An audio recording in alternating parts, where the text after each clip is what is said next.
shy. Oh gosh. Oh gosh. Come on. They're watching you. Judgingly. If we can come back there. No.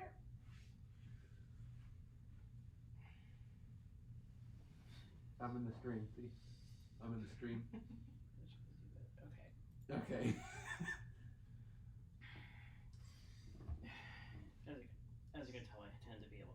As you can tell, it's since I'm pretty much working most of the technical stuff. It's often hard to tell if something actually working or not. So what program to use to stream? What program to use to stream? OBS. Okay, just checking. Oops. Obs. Oops. Plus, it takes a little time before I get the notification on YouTube that it's actually happening. Yeah.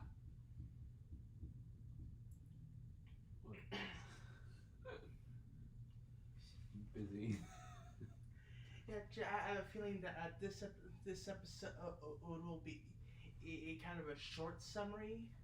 Probably. As a lot of it has to do with visual humor, which doesn't really translate well into description, you know? As you can tell, there were definitely a lot of visual changes happening because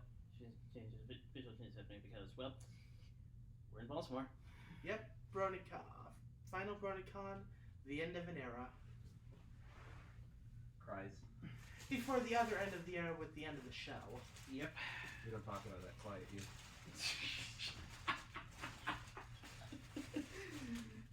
Ooh, you got a flash?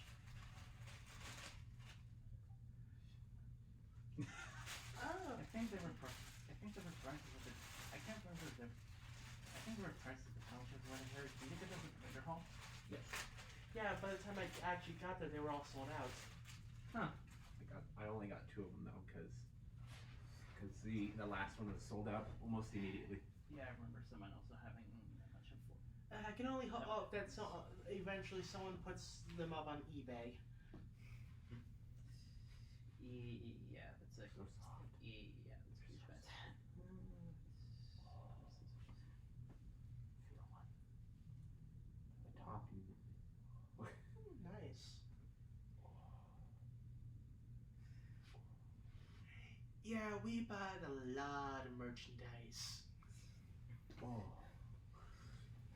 I think. Not quite sure which one of us was the short. Not quite sure which one of us was the shorter end of. Not quite sure which one of us was the shorter end of the stick, but shorter end of the. Not quite sure which one of us was the shorter end of the stick in terms of how much we got to be honest, and it also includes a lot of the con essentials, including comic book, paper schedule,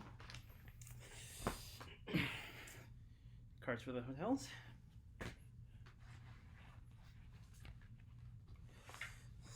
for some of us, a shirt. Well, the special pre-order shirt, the red shirt.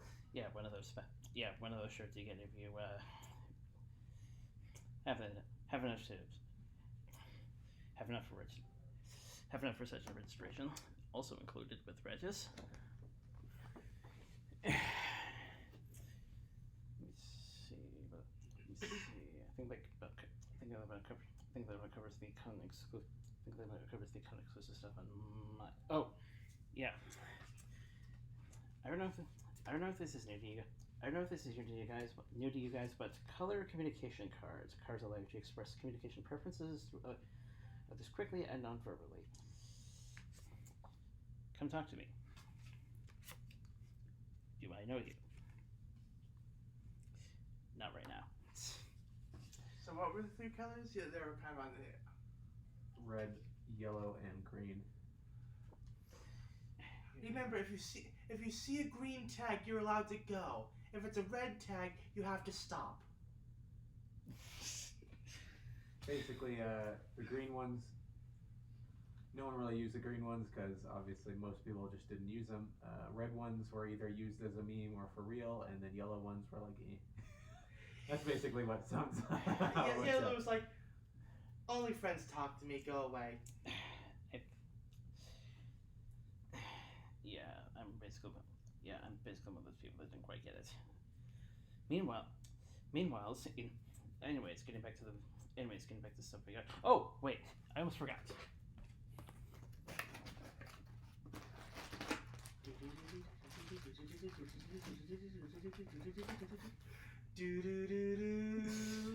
Printed by this guy over here. What? Oh yes. Just before we left. And he's got some too. And they were free for them instead of $200. I'll consider it part of the hotel payment. All right. Even though I didn't pay him.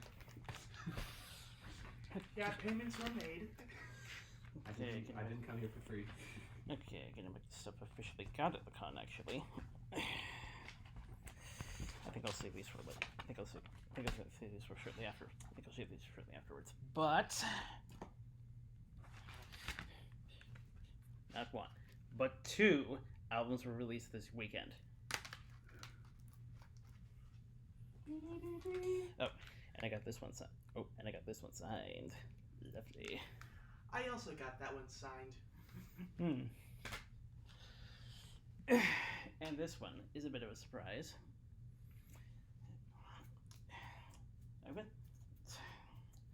Although, to be fair, a lot of us weren't sure what to expect. Though to be fair, a lot of us weren't sure what to expect before development started coming.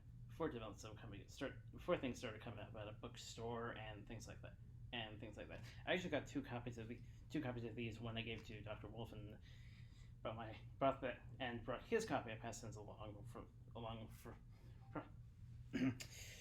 mailed his copy. Brought that along. Bought 2 of these at the bookstore and gave him his copy of both of these.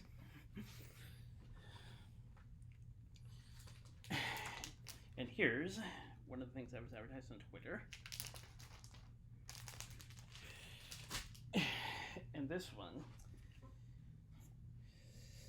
has been in my want list for a long time. What's that?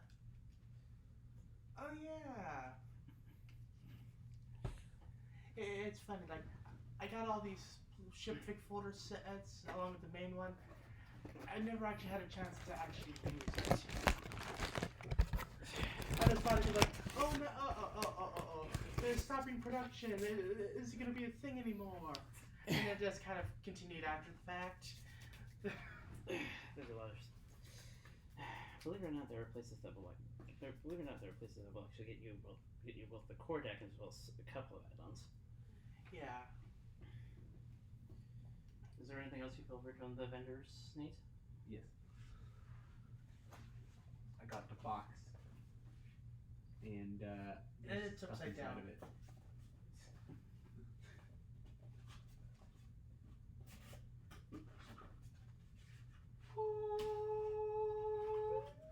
Insert Zelda chest opening music. There's a shirt, and it looks like an exclusive, one you couldn't buy at the place, so that's kind of cool. And a pop socket that also immediately sold out, so that's actually pretty cool. And a bunch of stickers, also kind of exclusive, and a nice BronyCon one. Oh no, the box is dead. Fred, my pop socket go. Is that the mystery box we'll be looking around at some point? Yeah, I thought about getting a mystery box, but with the whole thing of shirt sizes and they were just one size, by the way. Yeah. Yeah. These were not. This was another. Oh, there it is. Yeah, you want it? This one had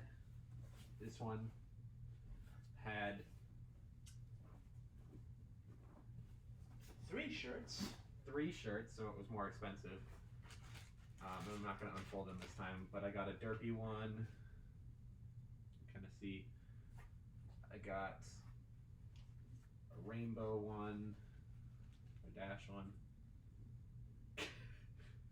and a Luna one. So that was also a randomized one. And then this one had a bunch of extra stuff, so it had buttons and lanyards and cards and prints, and then it had I think I have some more cards some nice from one of those games. some nice prints right here. Yep. So that's pretty nice. All for $60. So if you bought 3 shirts from this place, it would be closer to like 90 or something like that. So it was a pretty good deal. And that was basically all I got this convention because I didn't want to kill my bank. Yeah. That's fair. That's fair. Yeah, I think I ended up getting the most out of everything. Yep. One of which is this nice Sonata pillow. Oh, I got a Luna. Okay. Oh shoot, I got a Luna scarf. Oh. That everyone kept complimenting. You want to hold that in front?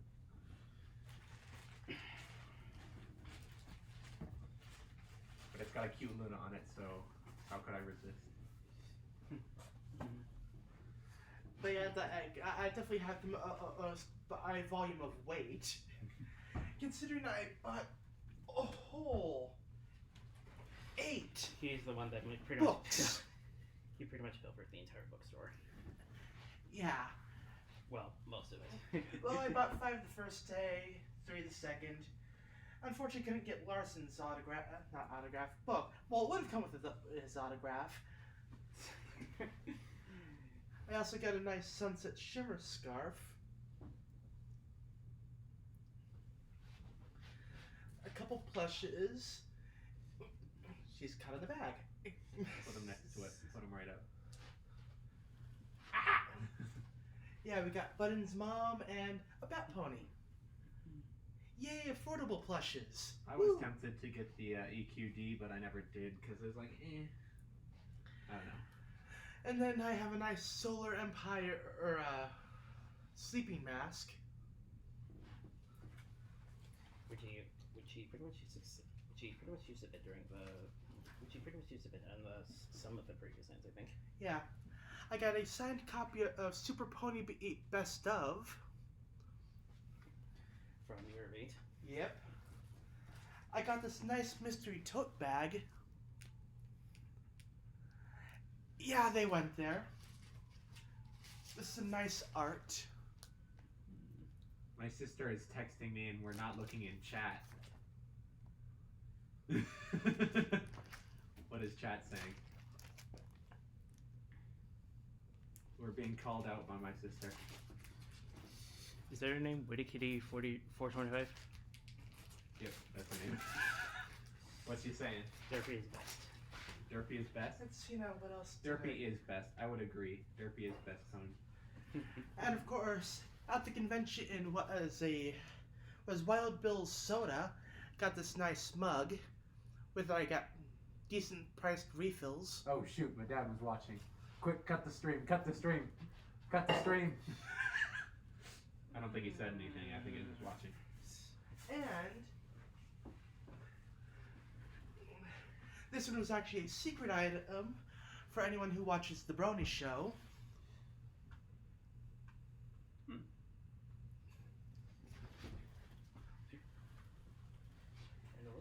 it looks like you're wearing one. It looks like you're wearing one of the shirts that you got for. Oh yeah, the normal BronyCon shirt. Oh, I got that as well. Everyone, that one's a good one. Whee! It's con exclusive or something. And slightly less pony related, but on Wednesday I was actually in New York for Hamilton, and with my drink I actually got this nice cup. Yeah, those who don't remember last week, he was here way before us. Yeah. I normally would have gotten here, like, say, Wednesday for the convention, but it ended up getting turned into a family trip. Yep. Hey, this one isn't charging. It's like the chargers where you put it on the stand are always a bit finicky. Oh, yeah. But yeah, I think that's everything I got.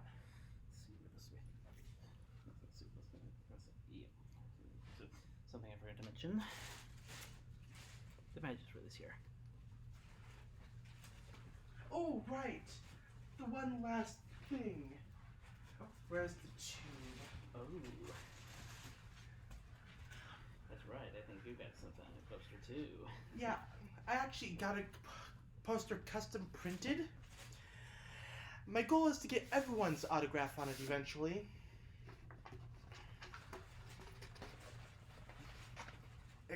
Can you help with that? It is. It's about the same as the blanket that's currently on your bed. Yeah, I've had that one since last year. Everfree. But yeah, this year I managed to get it. Michelle Krieber, Andrea Libman, M.A. Larson, Bonnie, however you pronounce her last name. Bonnie Zackerley? Yeah. I thought that was it, but like I kept hearing different pronunciations. And Lauren Faust. You also got this pillow. That was the first thing I let off with. Oh. And actually, with Michelle, Larson, Bonnie, and Lauren, I actually got pictures with them as well.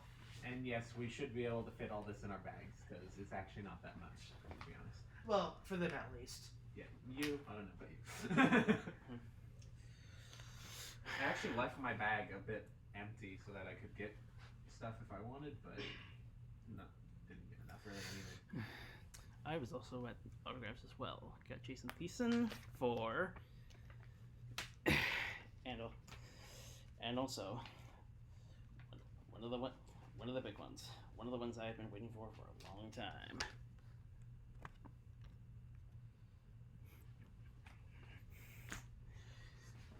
So now I got autographs from both people responsible for the beginning.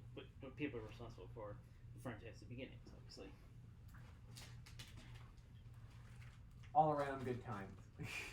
Good times, lots of money spent. Like, I think I spent almost $200 on books alone. God. What can I say? I love me some books. I am not fighting you on that. I guess at this point we should get to. How our days went. Wednesday, while he was in New York, both Nate and I were basically flying in from Seattle area.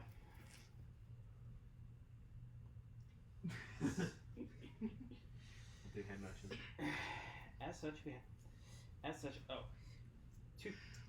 Tuesday night after Scouts, I actually went over to his place and spent the night. And I got back at like freaking 10 a.m. So no, 10 p.m. And he was able to show me his customized Honda Civic, as well as a couple other things that have been recently popping up in the background that you may not have seen. Which you might see in my vlog, that is. Yeah, I'll also be eventually posting my vlog what's the word? After I edit all the parts together. Yeah. I, with my GoPro, got quite a few panels, at least like a couple of the big stuff. I got most of the charity streams, so I'll probably upload that. I got most, if not all, of the ending ceremony, and a couple other things in kind of POV perspective. And I also did a walk around of the whole vending hall today. So not the vending hall at its finest, but you can get to see where all the people are. And I think I also did some POV one of the first days. So kind of some more action shots with the GoPro. Yeah, it's unfortunately with my vlogs, it's more of the I think it's like a Galaxy 9 selfie cam. Eventually, I will upgrade to a proper camera. Like, production values are one of those things I need to work on. Basically, I don't think there's that much to talk about. Not much to talk about in because I pretty much covered that much left to talk about in terms of the night I went over to sleep at his place, because I pretty much covered that much. Getting back to Wednesday. LineCon. Hang on to that. LineCon. Hang on to that. We're not there yet. Covered. Yeah, had to get up early. Yeah, we had to get up early in the morning, catch our. Yeah, we had to get up early in the morning, catch our flight. I was actually lucky to sit next. I was actually lucky to sit next to Simmel, aka Cole Dingoes, aka whoever was playing Hoofbeats at the opening and closing ceremonies. Oh, neat. And he also says, and for those who've been following me, or pretty much gotten some seen playlists occasionally get updated every now and again. You might have up and again playlists that get updated on occasion. I of course was featured in a Zootopia minute video, maybe two, which he hosts, and he's also on staff at Everfree Northwest. So it was very good. That he and I weren't the only ones flying in at this late moment. And yes, there were quite a few people there. There were quite a few bronies actually on the flight. So I'd say it's about 30% bronies when we were flying in. Probably because it was the main flight to Baltimore that day. And yeah, we got to talk to some people. I got to talk to some people that were bronies on the flight there. It was kind of packed. There was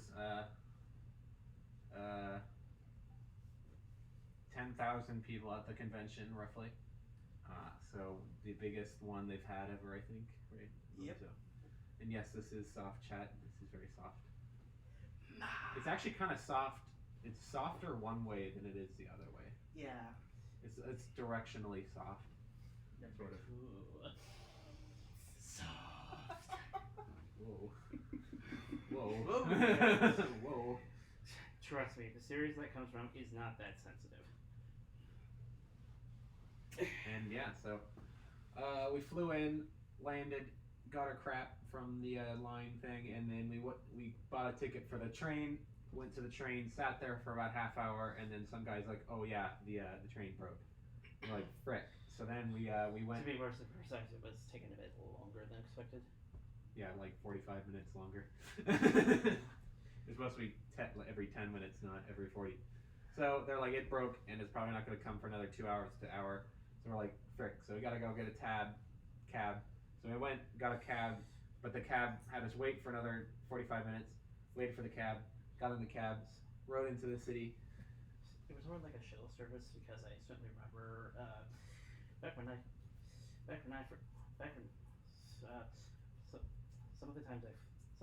some of the other recent times I flew before went to a long hiatus period because I definitely remember not exactly feeling that good somewhere around before or after. So feeling that good during and maybe sometime afterwards. Thankfully I was able to actually take the flight a little better. Must be the aging thing. My chat asks, what books did you get? Oh, I got. Oh. Oh. Yeah, you hadn't exactly detailed exactly what. So I got Oversaturation by Fan of Most Everything. Which you had to replace at one point. Yeah, I got back to the hotel room and found out that it had like a sticker residue on it. Thankfully, they had more copies. It wasn't the most popular fanfics, but I think it sold decently enough. The Best Night Ever, a classic by Captain Chrysalid. I guess that isn't a adaptation of sorts of the final episode of season 1. Yes, and it features Blue Blood in a Groundhog Day loop. History Repeats by Saddle Soap Opera. The Last Brony Gets His Wish and Other Stories by the Red Brony. TD the Alicorn Princess by Brony Rider. Which I actually saw at one point during my second ever furry. I was mostly. For those who follow my vlogs, you probably know I was at a lot of mostly fan fiction panels at that year. So yeah, I think I was that guy. Stardust by Arad. Yeah. Yeah, this one happens to be a crossover with XCOM. Anthology by Jason the Human. And this one I actually pre-ordered before the con. Gunsmoke by Wanderer D. Which, Who was that? if you've seen the third arc of Sword Art Online, it kind of, a bit of it has a bit of that type of setting. The online gunslinger MMO VR thing. Speaking of Wonder, I actually saw him at probably the only fan fiction panel I was able to get into. Oh, nice. Continuing with our story, we got in a taxi shuttle thing with a lot of people, and then drove through this crap city. And Shotguns. And then we got to the convention hall, and at the convention hall, everyone's like, well, we can either get to the room or we can go line up. And the line was already forming, so we're like, let's just go line up with all our crap. Maybe we should have gone to the hotel first. Then get in line, bunch of stuff, bunch of people, lines going all the way around the building. Over a mile long. Yeah, so over a mile long of line, and then we still had our bags, mind you, so we were pulling our bags along for a mile, and waited there for about 45 to an hour, and outside in the heat, and then got inside the building finally, waited in more lines, got our tickets finally, or our badges pick up, and then we could wander around in the convention to figure out where the heck the hotel was, get into the hotel, ask for our tickets or our cards to get into the room, find the room, and finally put our bags away. This was like hours later. So we were finally ready, and yeah, there was definitely a lot of change. There was definitely a bit of a change. There was definitely a lot of changing plans when we get. There was definitely a lot of changing plans in certain areas.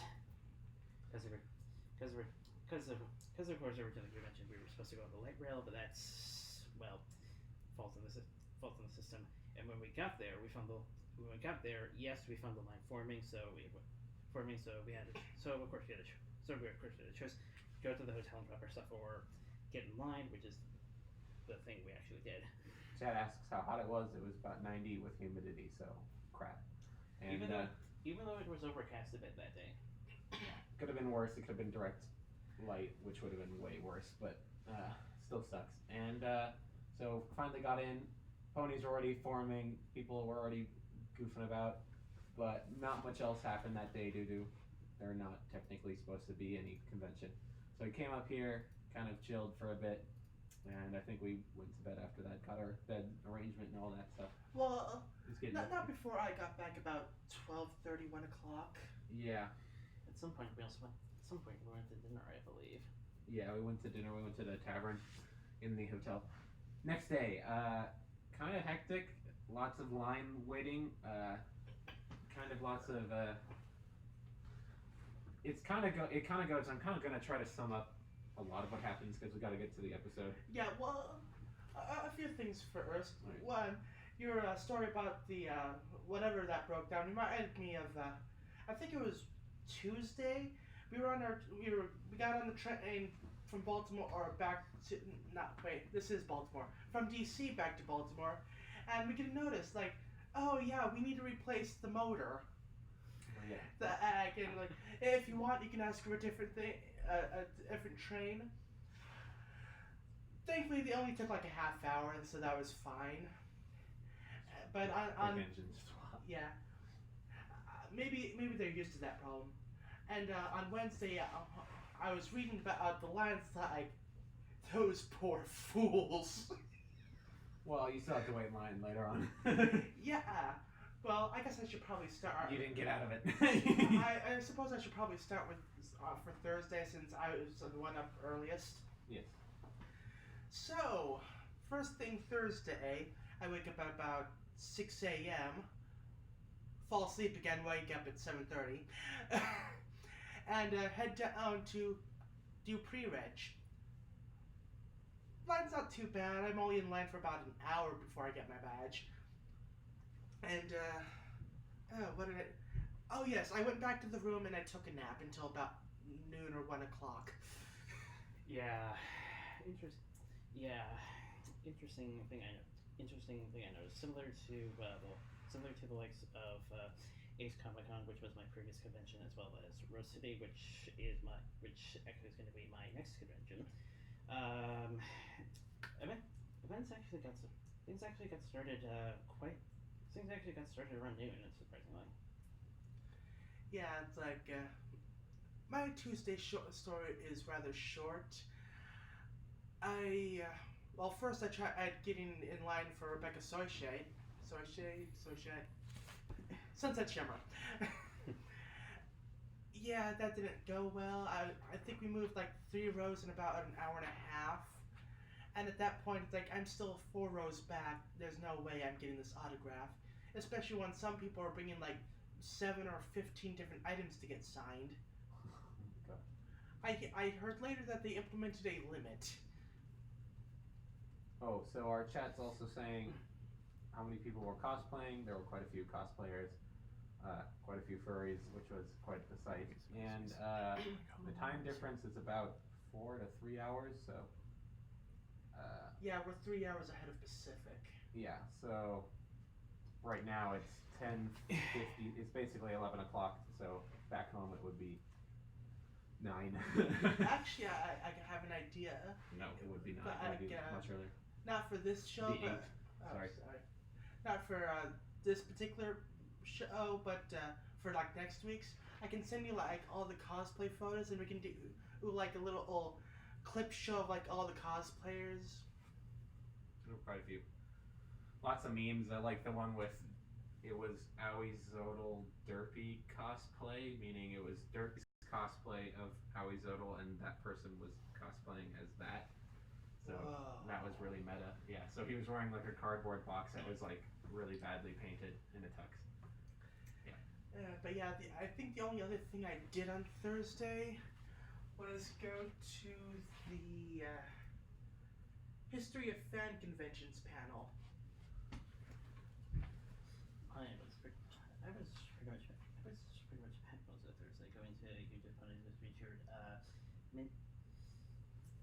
Minterroot's bit of a surprise since he's an animator, as well as Viva Reverie and Little Shiny FAM, which I got a photo with afterwards.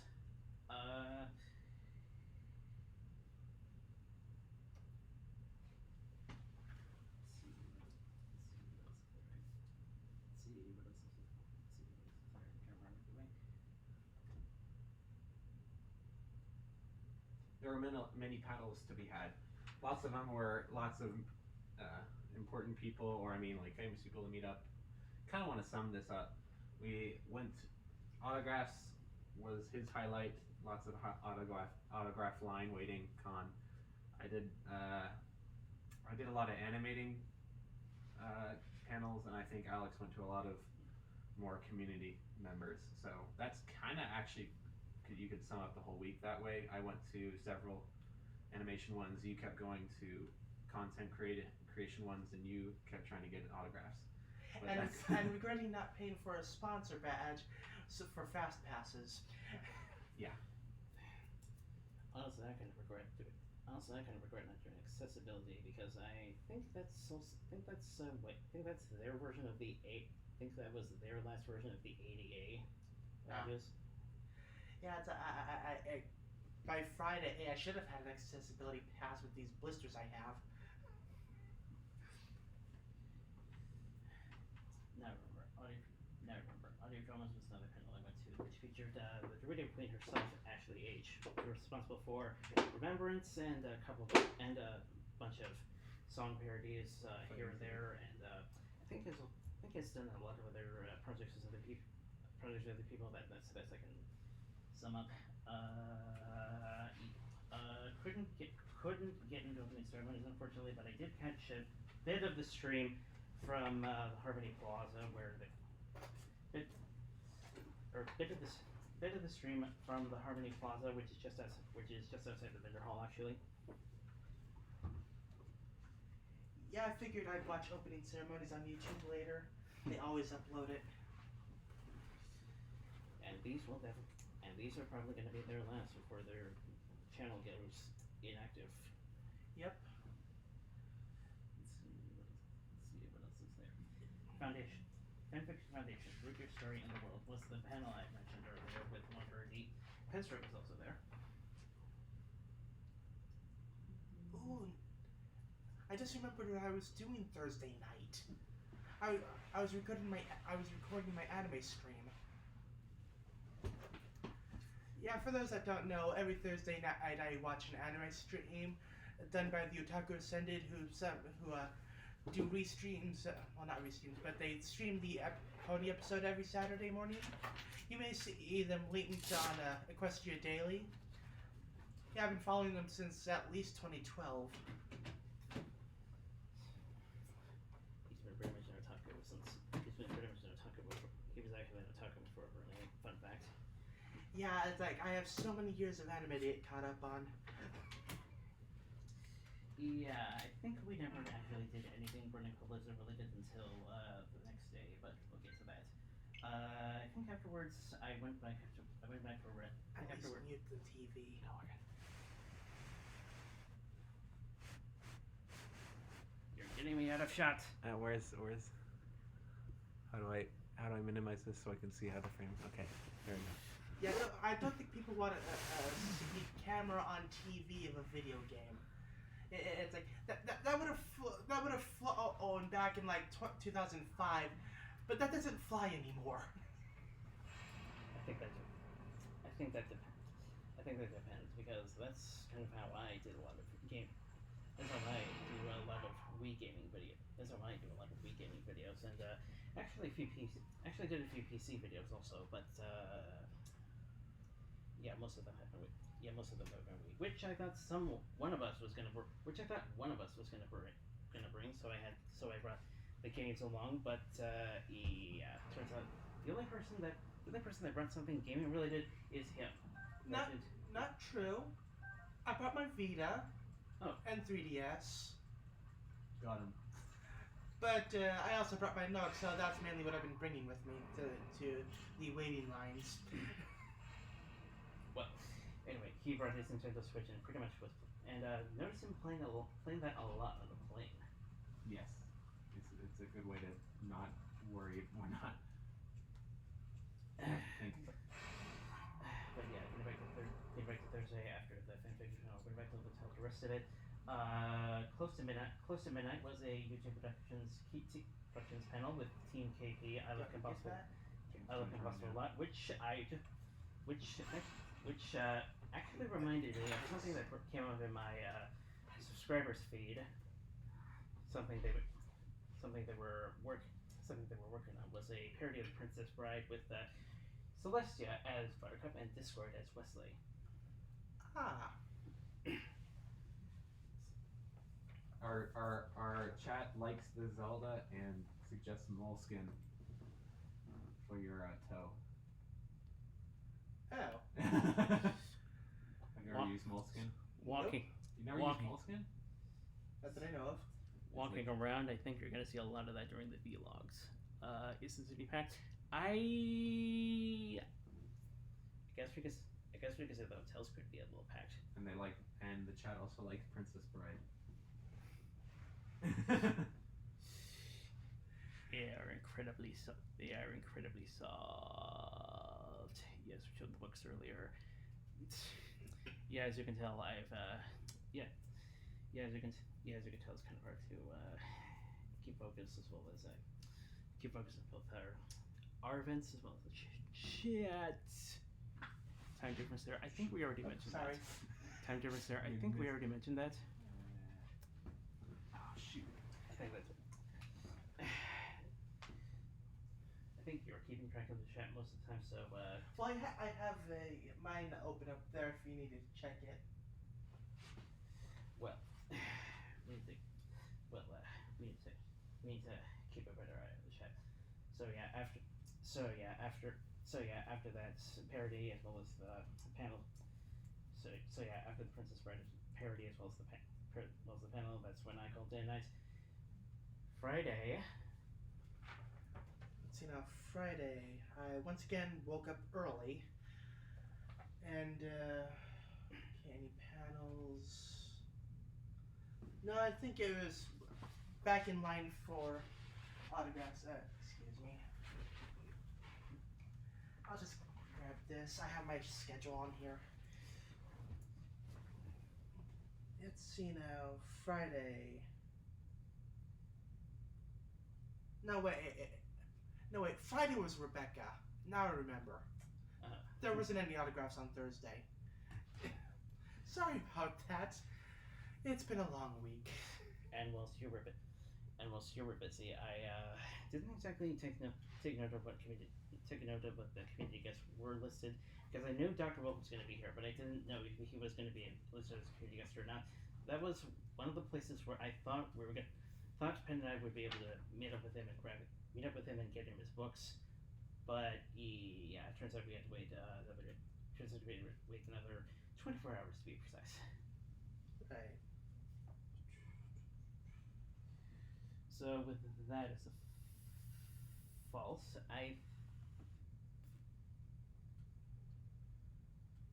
see now. Yeah, I don't think I had anything until about 6:30. I placed my autograph session with Jason in there somewhere, or maybe it was the after night. Chat mentions that they don't like waking up early. That's because that's a good thing I didn't. I basically never woke up early. I was too lazy. Yeah, it's like since I got to Baltimore, or at least until I roomed up with these two, I had basically had to wake up at 6 a.m. just so we could catch the train. So at this point, I was kind of used to it.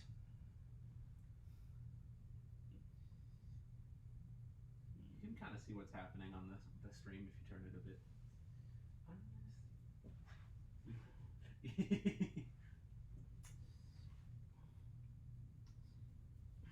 Okay. I can't remember if I actually got into Internet for a second or not. I don't know, but I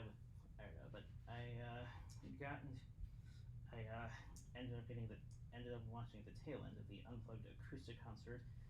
Let's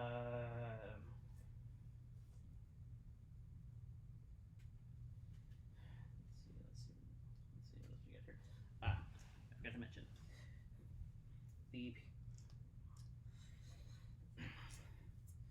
back during the line. I managed to run into at least one person who's made a name for himself in the fandom. Do you know one of the snowflake cosplays that always ends up going to pretty much a lot of conventions and pretty much yelling? I believe so. I think it was on the Stay Running My Friend show at one point. But yeah, I found him in the registration line con. Nice.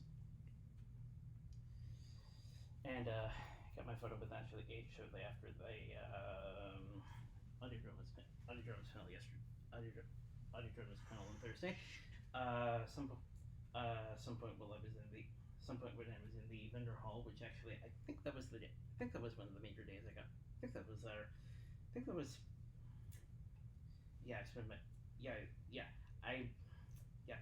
basically where I did most of the buying. Thursday. I just remembered the other thing I bought, the BronyCon socks. They're probably somewhere in the suitcase. I'll bring them out next time, but for now, let's leave them be. Yeah. I already mentioned Wonder D, which I found at the fanfiction panel sometime during my cruise of the vendors. I found Dancing Chris practicing for the talent show that was happening earlier today. We'll get to that. And on my way to KP's, I found Master Code. Dancing Chris, by the way, he goes by Dancing Chris 1 on YouTube. You should check him out. He is a great dancer. Chat asks what was the favorite part. I'm pretty sure he's on. The favorite part. Yep. Finally getting the books to Dr. Wolf. They're the only something I forgot to mention. The only drawback was Penstroke was on a bit of a time crunch, so he ended up doing a literal sign and run. So when I finally got there, the only photo I could get was Dr. Wolf just holding up the books. Yeah, my favorite would have to be either the merchandise or the autographs. Admittedly, most of the convention for me was lines. I think watching Pony Anthology with everyone was really fun. Yeah, that was a good one. But yeah. Did we all get to see Anthology? Pretty much all of us were in the room at that point. Wait, that was Saturday. Yeah. So we'll get there. Yeah.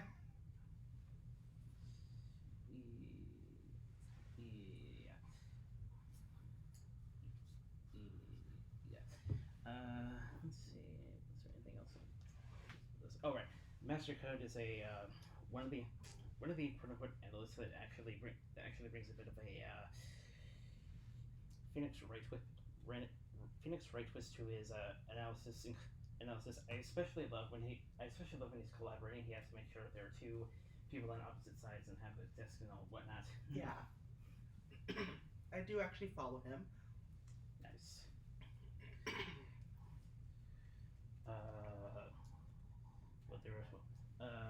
There was a downside to the community guest meet and greet earlier Friday morning. I at least was able to find able to get my photo with Magpie Pony, probably best known for Pinky Tails. Obab Scribbler, who's done a lot of audio drama work.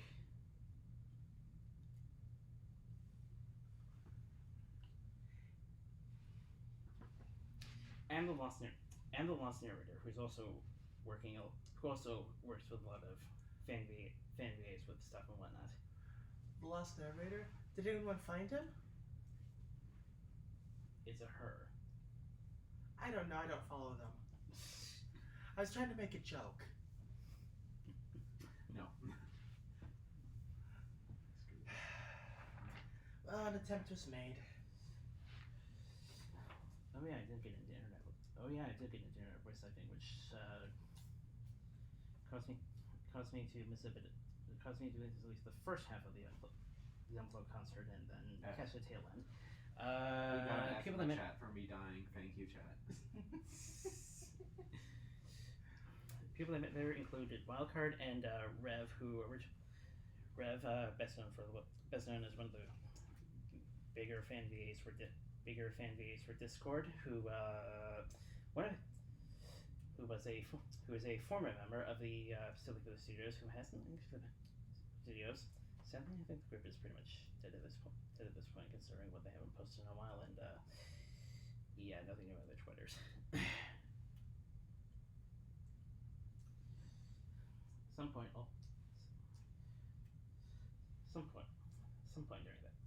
during that day.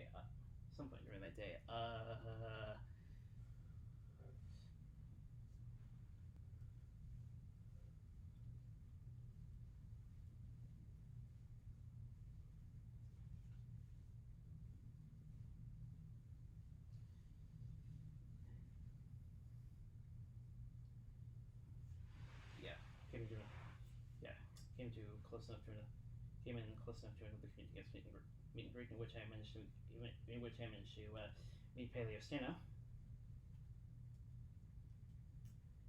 No reaction, typical. Also ran into a friend I knew from the days when Vine was still around. I think I'll just go by his first name, Max. Let's see. What else were these photo highlights I can probably mention beforehand? I think the rest of the day was pretty much chilling a bit until animating live, where I had a choice. I could have done either Whose Line Is It Anyway or animating live, but I had to go to animating live because there was animation that Viva Reverie Amatoon Lake was working on for the better for the better part of several years. For the better part of several years now, he was finally. For the better part of several years now, he was finally able to finish it and have a BronyCon official premiere. It was animated music video version of animated James's Pony Polka. Chet asks how much was related to My Little Pony and how much was random other fandoms. What do you say? I'd say it's about 90%, maybe 90 to 85% MLP related people dressed up as MLP, sporting MLP stuff. And then you have the occasional furry. You get lots of furries. There's quite a few. There were definitely a lot of furry fursuits. Oh, and there was a bunch of Marvel and other sorts. There were a couple. I'd say there were a couple. Like, I mean, there was some Overwatch, and there was some TF2, and there was some Fallout, and a couple Star Wars. But most, like, I would say, what I just listed off are like one or two people dressed as each one of those things. So out of 10,000, so most people were dressed in MLP garb. I would say. Oh, there's Beetle. So yeah, we're doing it live for the full version of Brony Polka. Let's see what else can I probably point out. Editing with the Dickens is featuring Ponies the Anthology people such as Jay Holler as well as Jake Wyman. And that's where I was able to watch the teaser for the next day's big event. Mm-hmm. Definite Avengers Endgame parody. Well, you've never seen it, so how would you know? I could surprisingly tell. I think there was also a bit of the Avengers theme.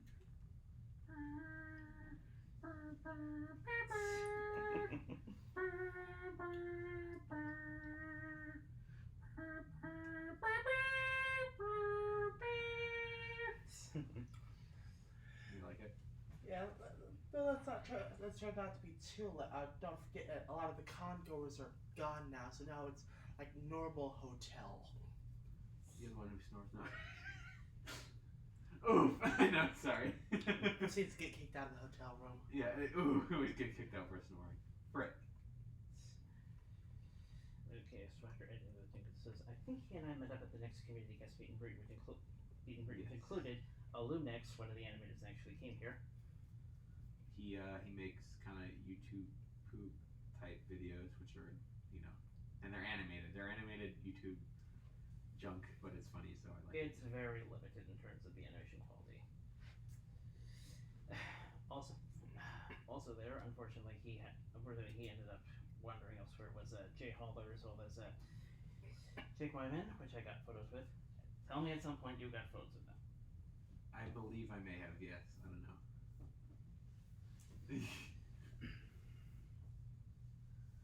I don't know. I don't usually post. I'm terrible at taking pictures. Yes, shortly after Animated Live, I was able to find what. Oh, yeah, we met at Animated Live and then headed out. Oh, yeah, he was also at the Animated Live panel.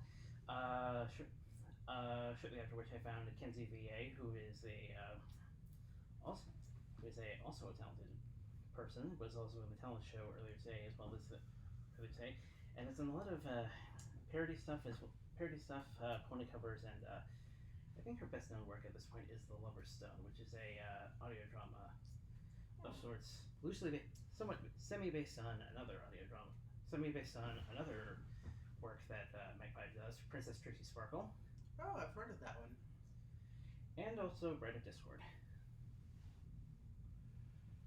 There were a bunch of content creators, yes. Chat says Link is cute, and yes, there were many a content creator, and fan content creator mainly, actually, I would say.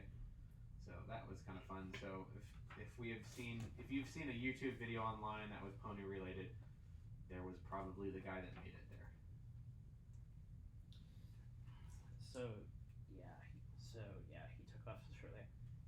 He took off shortly after after he got his stuff with Olmix. After that, I headed up for the semi-permanent podcast panel featuring these lyricists, as well as a lot of other people. There I found one of the longtime Brony's React stars / contributors Jex Blade as well as those who know St. Brendan, my friends might know this one, James Justice. Oh.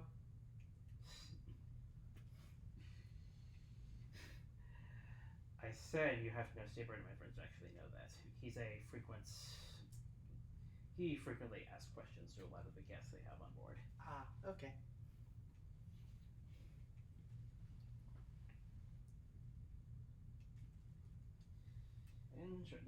And shortly after that, there was Actors Act Live, Feeling Vicky Kane, starring, of course, Silver Quill.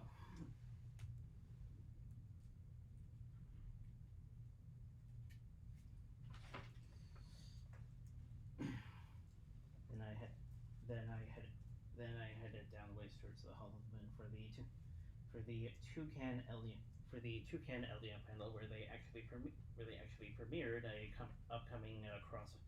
their next upcoming crossover, My Little Pony Meets Malicious Ladybug. Ooh. So yeah, that'll be interesting. While there, I also ended up running into Pinky Rose, another revered internet VA of sorts, as well as Brittany Ackerman.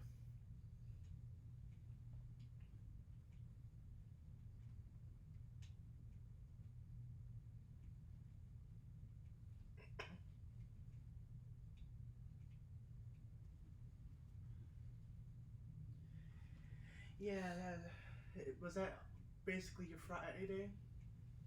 Or was there anything else? We got 'em, boys. Easy. We did it, boys. Racism is no more. Huzzah! I don't know if I dinked around at some point or other, but I went down to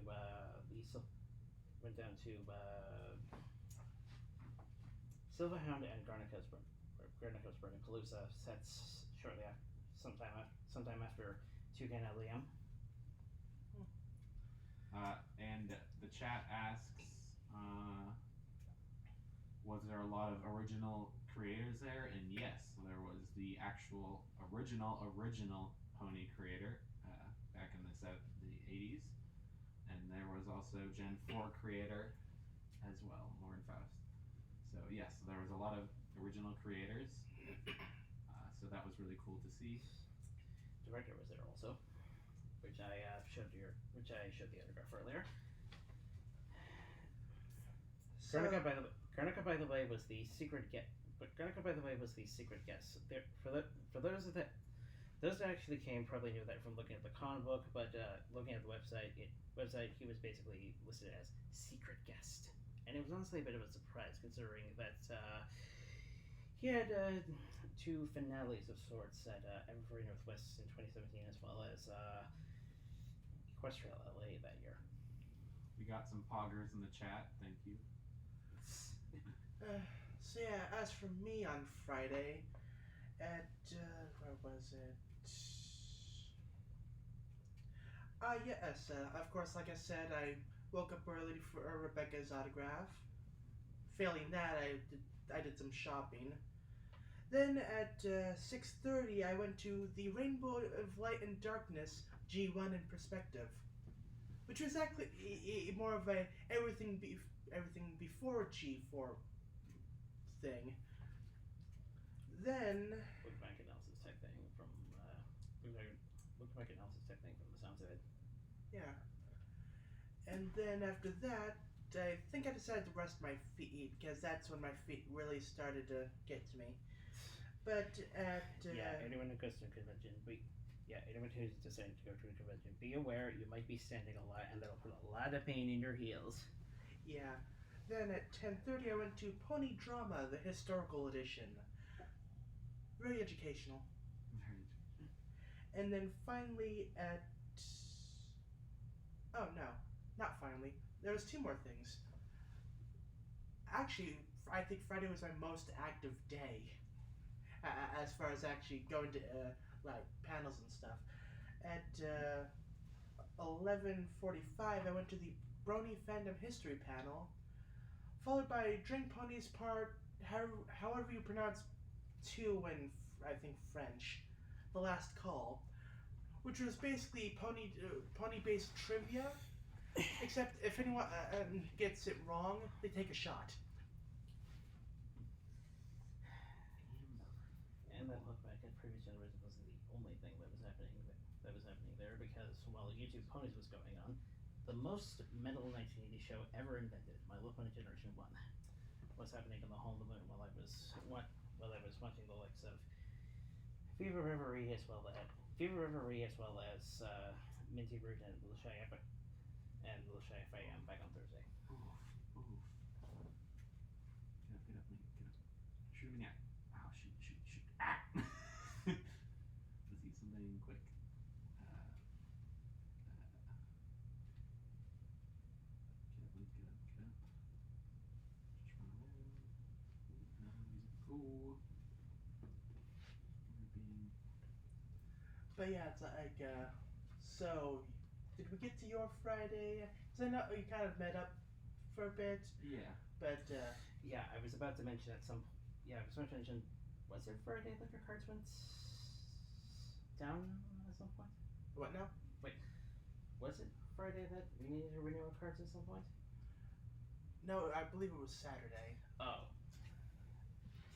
Yeah, basically with how they booked the BronyCon block, it was basically for Friday and Saturday nights, which like is kind of weird because it's Thursday, Friday, Saturday. Well, Thursday, Friday, and Saturday nights. So actually, when I booked the room, I had to get it into 3 chunks. It's like, so you got the normal Saturday to Friday bit, then Friday to Sunday. We actually had to renew the cards again today, which was a pain because this was right when everyone was using the elevator to check out. Yeah. And we didn't find out until after we had gone through that line.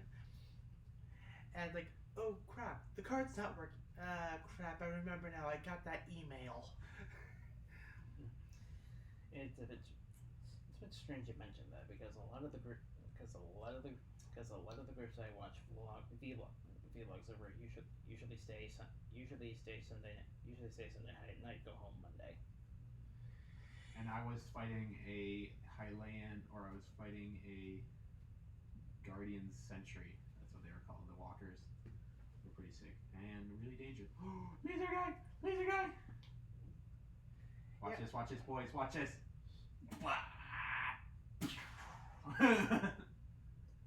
Get pwned. Can we get some poggers in the chat, boys? Breath of the Wind, I think this is. Breath of the Wild. Oh, yeah.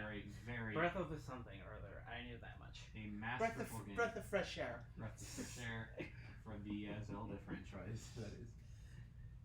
I want to see poggers in the chat. So I think we've all summed up our Fridays, I think? Yeah, pretty much. I don't think... I did a lot of... The first day, forgot to mention, went to the marketplace and bought all my stuff. And if you went any later than, I think, Saturday morning or Friday morning, you wouldn't have gotten any convention stuff. Yeah, like, they sold out quickly. Knowing, I think everyone knew that this stuff would probably be worth a lot if on resale, so people were buying a lot of it. And people, you know, it's the last con, so they want to remember it, so they wanted to get as much loot as possible. Yeah, which is why I came out with the socks and shirt. Just missing the pants, though. Here we go. Watch this, boys. Take 2. Boom! Boom! Headshot. Captain America at him. And I also went for the top tier regular registration bit, so I could get this shirt. Yeah.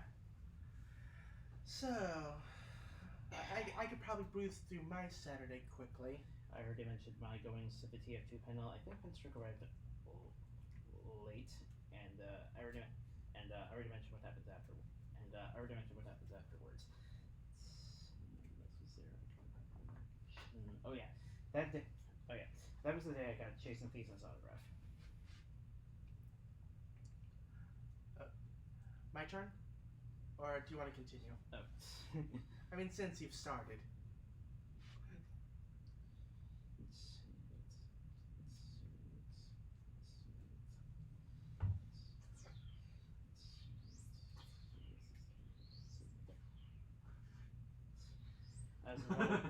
As I found out very quickly, Lauren Foss was probably one of the most popular ones in terms of autograph sessions.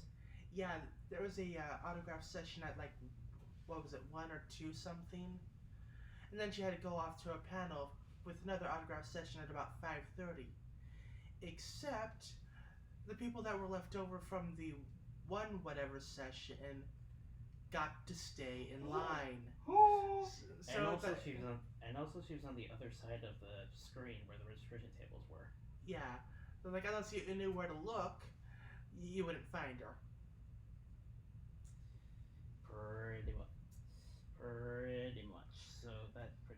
Pretty much. So that's why I ended up getting hers actually today, but we'll get to that. Let's see. Let's see. Try to get into the Star Wars Harry Potter movies and Pony voices, but That was on my list. thinking there were gonna be some more VAs, content creators, whatnot.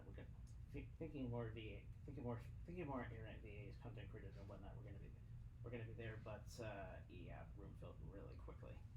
A lot of the, as you can probably, well, I should probably mention that Sun Hall was probably the biggest of the smaller rooms. Hall of the Moon and Hall of the Stars, I think, were pretty much the smaller ones. And then there were other smaller rooms dedicated to things like gaming, as well as plushie making was one of the activities they were offering. Well, and actually they really had 2 gaming rooms, one for more tabletop, one for video games. I should have mentioned there was. I should have mentioned there were. I should have mentioned. That's what I meant to say. There was a room for tabletop. There was a room for electronics. But yeah, it's like one thing to note about this convention is it was a case of basically they had half the space, because normally they have both halves of the convention center. Though apparently there was a Rubik's Cube convention going on. Yep. And we had twice the people. Yeah, that's not a good combination, especially since apparently there was a shortage of staff. And there were communication issues. I forgot to mention there was also a kids room called the Crusaders Clubhouse, and there's also the cosplay lounge, which I think is where you go for repair and all this sort of stuff. Pastel Pastors, I think that was where the plushie making was. Yes, Plushie making that's was where all the craft making was usually. And then the farthest end, there were 3 rooms dedicated to staff hangouts and whatnot. You can tell basically looking at the map on the back of the schedule sheet. So yeah, that didn't go anywhere. Also, that didn't go anywhere. Same thing sort of happened at Introduction to the Voice Acting Industry. Although now I was able to get in, but I didn't exactly see any people I recognized. Let's see afterwards. Yeah, afterwards. That was afterwards. Brony's React panel, where I managed to. I haven't gotten this vlog out. I haven't gotten the vlog out yet, but at Evergreen Northwest I was able to.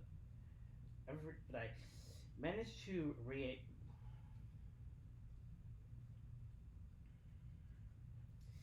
managed to ask again a certain question that I asked in that panel, which involved which was loosely based on AC Race going at least 30 times to the theater to see Zootopia. I wasn't able to be. I wasn't able to be. I wasn't able to get. I wasn't able to get anywhere close to any of those guys. But 11 times I was at the theater just to watch the My Little Pony movie. Yeah, Brony's Direct was one of the ones I skipped out on just so I could be in line early for Anthology, because I know AC always uploads his panels to YouTube, so it's like I can watch it later. Yeah, and I've met them before, so Yeah. at other conventions. So. He actually went with me to the Arena Fest panel. Yes. After that, going just in time for the Ponies Anthology premiere. This is a bit of a.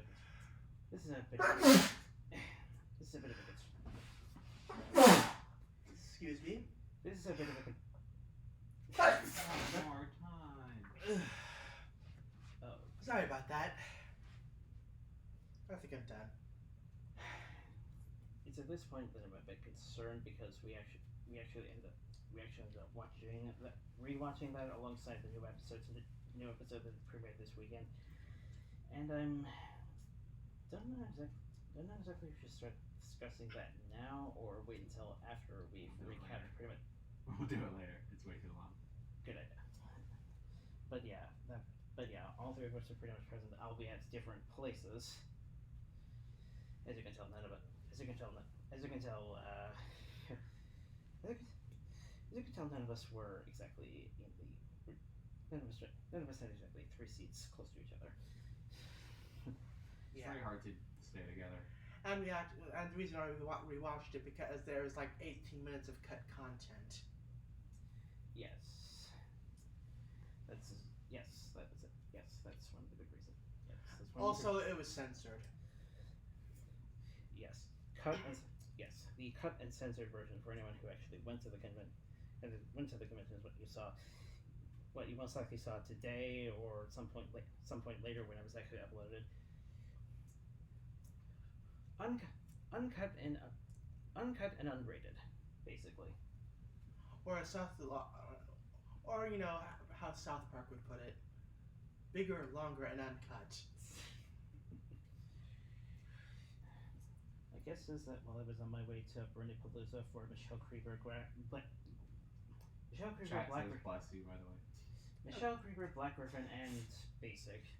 That was when you had the new cards ready. Ooh. Yeah.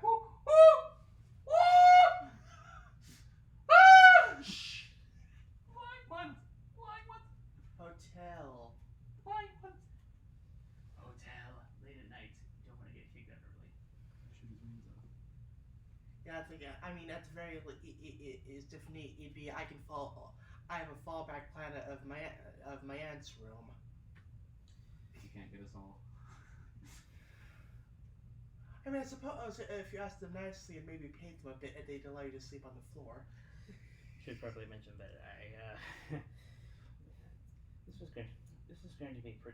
was supposed to be pretty basic with just us in front of the webcam, talking about things. However, he apparently has the nerve to just wander behind us, grab the switch, and turn on Breath of the Zelda. Yeah, apparently our podcast just isn't entertaining enough for him. For some reason.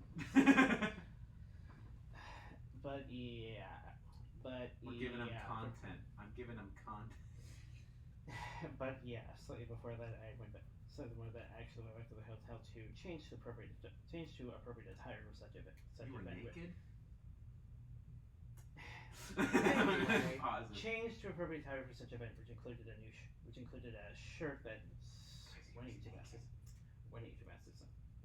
some point, which I mentioned I got at a solo concert previously, as well as a hat that I've been having since about Christmas last year.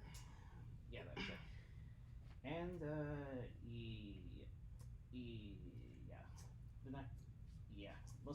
most of the rest of the night for me then was pretty much BronyPalooza Brenapalooza 4. Not just creep around, but also Odyssey Eurobeat much later.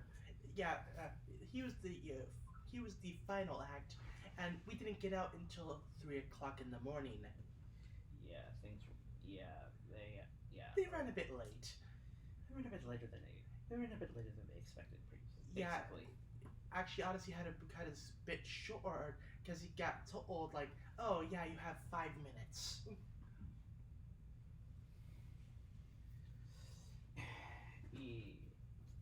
Yeah. Although it's a bit surprising because I almost expected him to sing the collaboration he did with Silverhand, which was "Come Alive," though it ended up, even though it's "Come Alive," the only short bit we got of that was of Silverhound's set the night before.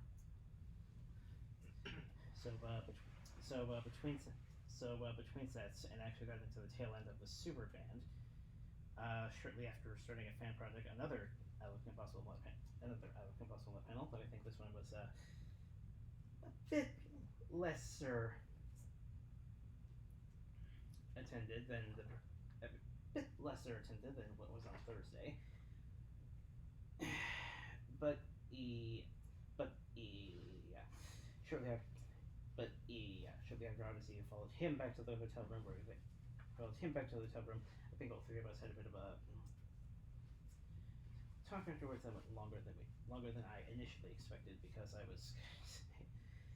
was anchored to get into the shower at that point. And then afterwards collapse for the night. Yeah, I think at that point the adrenaline was still kind of flowing from the workout. But yeah, so that was your Saturday. Mine began much like the previous, waking up early. And first off, I was in line for Andrea Lipman. Got her autograph. Then Bonnie. Got her autograph and picture. And then I think that's when I got in line for Anthology. Saw that. And, okay, Anthology was there. Alright, then I had dinner. And then, much like him, I went to BronyPalooza for Black Griffin and Michelle and Basic. And shortly before their bit ended, I got out of there so I could get in line for merchandise and autographs. And like he did, I picked up Black Griffin's new album, got that signed, and I also got an autograph and picture with Michelle. And then I went back in for the super band and an Odyssey. Couldn't tell what you were in line for beforehand because I was on my way towards the set and you had the cards ready. You were in line for something, I was pretty sure. Yeah, basically the entire day I was just, aside from food, I was in the big room. It's not the main event. It's like the room where it has the autographs and the registration. Like the main hall. I was pretty sure you were on the level where one of the smaller events. I was pretty sure on the level of the smaller events where when I ran into you for the new cards. That may have been.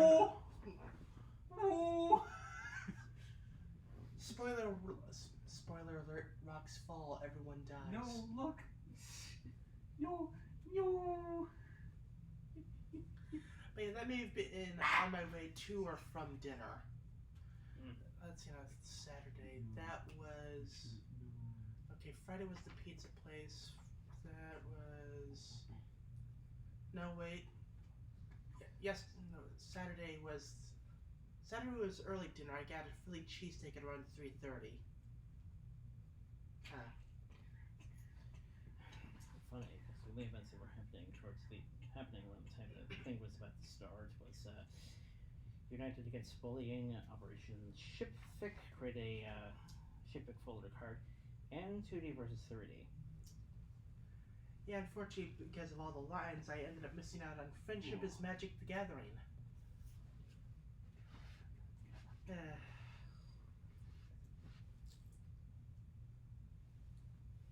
But yeah, that was my Tuesday. Saturday. No, Tuesday was DC. Part 2. Ooh. Get up, Link. Get up, Link. Get up, Link. Shoot. As you can tell, he's probably the less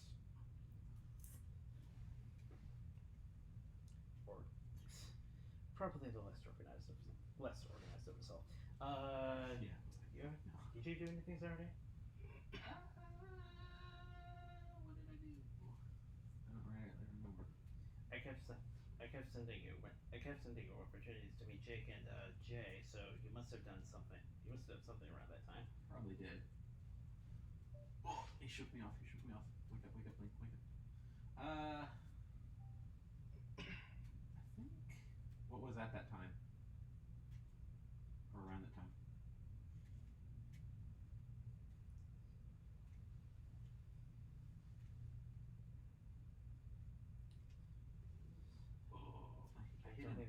There was nothing that piqued your interest. No autograph. Nobody to get autographs or pictures with, or well, aside from Jay and Jake, obviously, but no panels to go to or something. I went to mainly panels. Yeah, I don't.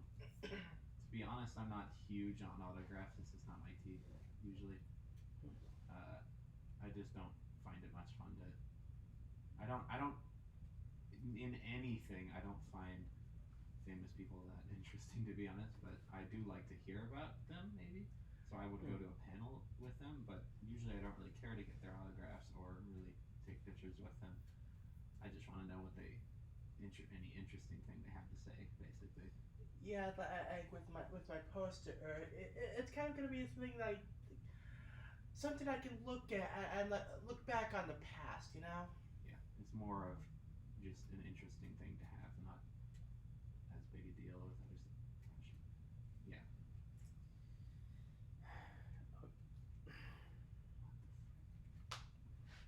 Okay, I should know. Opposite police focus on actually meeting people in some form or another. I'd rather meet, just random people. So yeah, like I mentioned, Sunday I had to move my Lauren Fest autographs and pictures by that point, and what actually worked was that my little family feud kind of like wanted to go to before then. Ended up getting filled to capacity. So I figured she's the most popular. She's gonna make line. I'm gonna try and get towards the front as much as possible. And actually, both of us were close. Yep. Even though there was a huge stampede that came in around the time it actually got started. We got They got started lining, or they started lining, or the time they started lining us up. Yeah.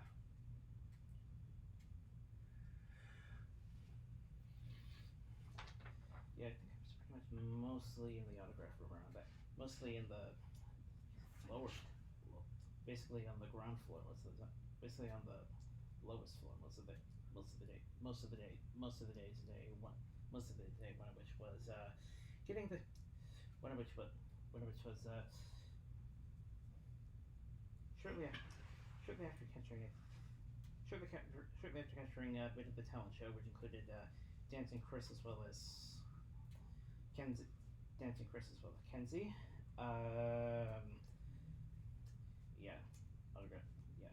Autographs that was seem to run through certain events, and you have to choose carefully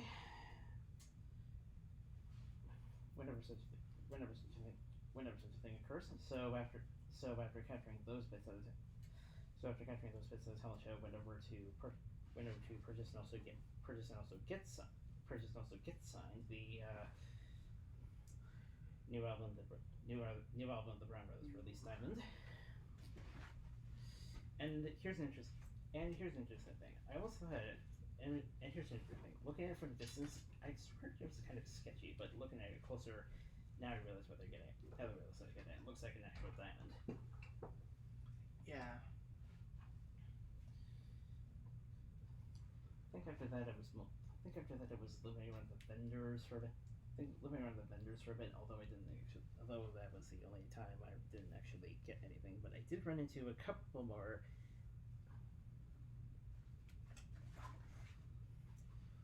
Oh yeah, a few more. Oh yeah, some of the people from the some of the people from TF2 Analysis Center. Yeah, I also got pictures with. During my way towards Jason's session yesterday, I ran into Kenzie's significant other of sorts called Sunlistia, who is one of the VAs on her Loverstone audio drama, and also advocate. Forgot to mention this earlier. Another large advocate of the Discord, Celestia Shep, which we all know Kim Possible and has a large obsession over that. Yep. Oh! He's jumped off a tower. Look at this. Oh, secret goods. Oh, look, it's Rusty Crap.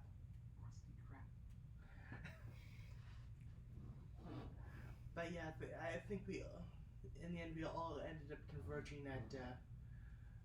Well, we'll get there. We'll leave the closing ceremonies for last. Why don't we? Right. Also, right. While waiting online for. Also, while waiting online for one of the panels I couldn't get into yesterday. Ran into another person I know in Vine by the name of IHD, or new from the Vine days called IHD. Also ran into, and sometime later, I think I was in line for the panel probably, but I ran into narrator Woodman also.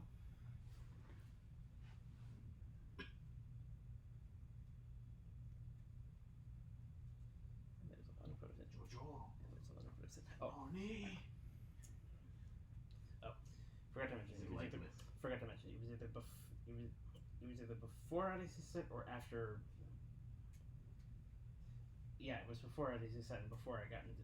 It was after the Creeper Brown set on Saturday, as well as before the KV panel. I ran into a familiar face I recognize called Selfie Snapshots, which if you know him for Twitter, he does Twitter. He used to do a lot of selfie quests. Kind of a pity he's not doing. Kind of a pity he's kind of retired from that. But hey, if you ask him, he'll give it.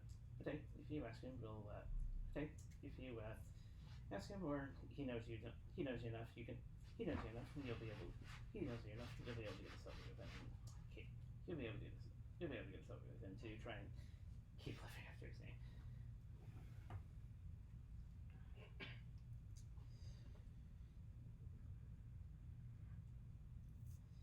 Yeah, it was during my even though I didn't end up purchasing anything on Sunday, I did run into two other people, Philly Pugh, who I think is a musician of sorts, and also a contributor to Brony's Rat, although I don't think I saw him at the Brony's Rat panel the day before. Also was somehow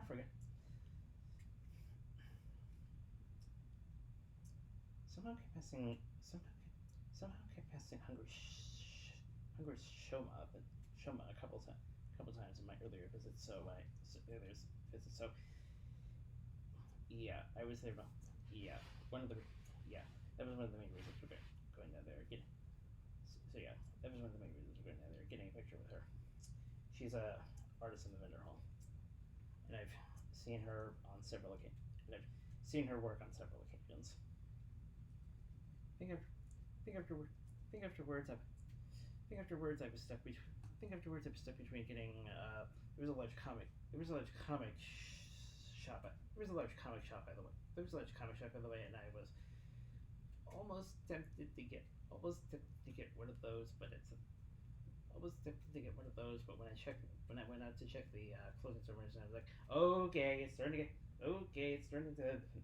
Yeah. starting to get a bit beyond. So starting to get a bit beyond. So I quickly got my place in line. So I guess we'll start up my section then. So again, Because at that point, all of us had pretty much converged. Well, in one way or another. So Your Sunday opens with that? So yeah, my Sunday began with, you guessed it, waking up early. And as I mentioned, both of us managed to get close to the front of the line for Lauren. yeah, we were some of the lucky few who actually got in the line from the line. Yes, here there are lines for lines. And then after that, alright, it was Larson. Got his autograph and picture. Unfortunately, no book, he was sold out. But he did stamp my hand. Yeah, apparently he likes doing that. Like, from what I can tell, Larson is just a really fun guy. Like, he was having a blast. It's like he relishes in the fun, and yet it's like he knows about the jokes and then relishes in the fun. Yeah. And after that, closing ceremonies. I didn't even step foot in the vendor's hall. Well, the proper vendor's hall. I only went in there to get a drink.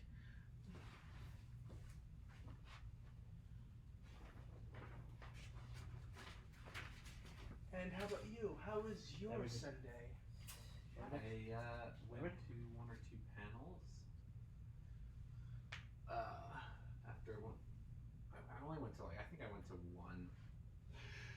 And then I chilled out for a bit. Oh yeah, I think both of us were in the line when the tail end of the charity auction stream was coming up on the screens for the overflow guests. Overflowed attendees trying to get into closing ceremonies. Yeah, so I knew that was going to happen. So yeah, I went to the charity auction almost right away, waited in the line for it, which wasn't that big because I guess not many people wanted to go to that. But then, and yet they raised quite the record breaker for the charity. For as many people that actually went there. Yeah, like 80,000. yes. But yeah, let's face it. The majority of the people who went to a lot of the people who went to the charity auction were mainly there just so they could be in there for closing ceremonies. Well, that and watching it because it's fun to watch the Yeah. charity. Lots of good stuff. I will probably be uploading the entire thing, or most of it at least, maybe at least some of it. Probably a bad angle. Well, you can probably see the stage, but it's probably not going to be able to see the screens because they're so blown out from the camera. The camera's not very good at picking up screens. Yeah. That's just how it is. And some of their microphones could have used a bit of work. Yeah, that's always how it is, sadly. Quick review of the camera qualities. Quick review of the camera qualities we were using for the past week. I had the only camera with a zoom in lens. Plus my phone as a backup. He was the only person with just one phone camera, and he was the only GoPro of the group. Yep, I had a GoPro.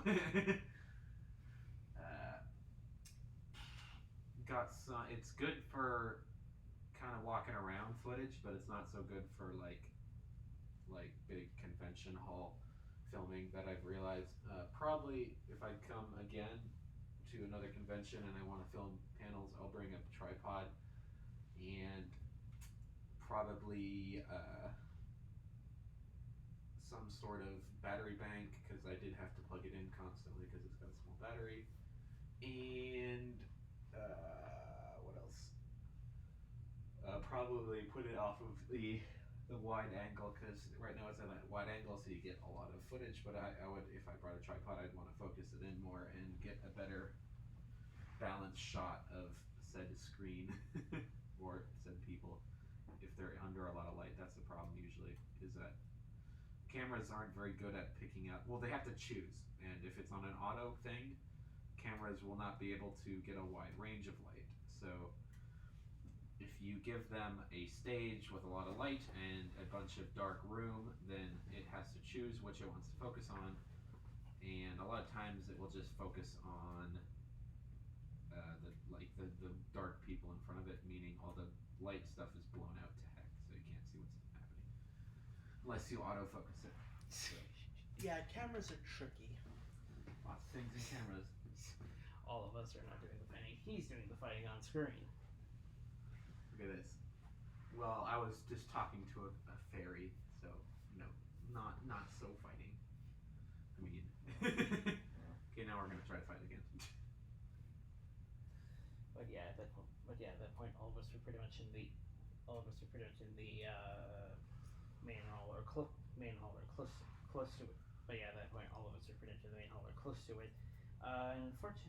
Unfortunately, he and I were the only persons that were in the seats full of guests. So we weren't actually in the main hall for closing ceremonies. But it was good they managed to have. They put up screens. Yeah, it was good. It was good the stream didn't run into technical. It was good the stream was only running into technical difficulties when the charity auction was going on. Yeah. Oh yeah, I forgot to mention that at this hotel they use the holiday ballroom as a hall of chaos, mostly for the more mature events, 21 and up. Even though none of us went there. I did. You went there a lot. Two of my panels were there. Yeah, I think it was the Brony drama and the drink Ponies trivia thing. I actually got a drink during that panel. I figured it was only appropriate. Expensive? Yeah, I think it was like $9. Ooh. Well, it's an alcoholic drink. What do you expect? Is it usually expensive? Well, yeah, that's why I don't drink that much. Yeah, they pretty much went. Yeah, getting back to closing, they pretty much went all out in a lot of aspects because they actually had a closing credit sequence shortly afterwards, which not everyone was there. Not everyone was there to see, but a good chunk, including both of you and I, apparently. And all right, you have probably one of the most interesting stories about that. Which part? Is it about the music? Yeah, so, I tend to get particularly affected by music sometimes. Like, just really hits me in the feels. And during the super band, they played Great to Be Different. I was crying. I can almost imagine the same thing if you were actually at Evergreen Northwest this year, because Forest Rain was there, and that was part of her set. Oh. Alongside another equally famous burning anthem, Join the Herd. Oh, nice. But yeah, so also some music can make me tear up, and it's even worse if I sing along with it. And during the credits, they played the instrumental version of it. That's the only reason why I didn't tear up. Except when we got to the elevators, someone decided to play that song on their stereo. I teared up again. They wanted you. And I was basically like, "You're making him cry again." We want to see this. and one more, and another quickie dink about quickie dinks. All of it, and another quickie dink about quickie dinks. Albeit we were separated by some people. All of us were there, basically trying to get into the basically trying to get into the elevators. Unfortunately, that's when we came across the second plague of Misfortune. Well, shortly after we got up, we came across the second plague of keys going bad, keys going bad, and keys doing bad. And then we came across an interesting discovery. The farther stairs from where we're sitting now are actually the emergency exit. From what I've heard, I think it's the stairs that are in this hall are the ones you're supposed to use to get down. Are the ones you're supposed to use to get down normally, basically. So yeah, we unfortunately ran into the wrong set of stairs, and when we finally got there, still during the elevator chaos, which actually came about here and there came about here and there during the convention. We finally got two of us managed to Refresh the keys. But then I realized, yeah, it's going to be busy for a while. How about, instead of waiting for the elevators, let's get something to eat. It was another case of it was another case of skipping the original plan, in which we were supposed to drop stuff in the room, then go down to eat. But then all that hassle happened. So that meant more pain for our feet. A lot of lugging I had to do because I was the heaviest of the bags that we had. Both of us actually had to try twice in order to get a place to eat. Yeah, the first place, which was my choice, actually closed their kitchen early. Frank's Grill of some sort. Something like that. Frank and Nick's Grill or something like that. Oh, yeah. Oh no. Yeah, I've actually been there twice this trip. Once they had an excellent barbecue pulled pork mac and cheese, and yesterday I had that Philly cheesesteak. Not bad. Yeah, I actually planned on getting the crab mac and cheese, but, well, eventually where we did go, I did get a crab mac and cheese, but could have used more mac and cheese. So yeah, we eventually went to the hotel restaurant. Diamond Tavern, which he and I actually that was the original plan. Where he and I actually dined at when we first got here. Yeah, I originally dined there on Sunday.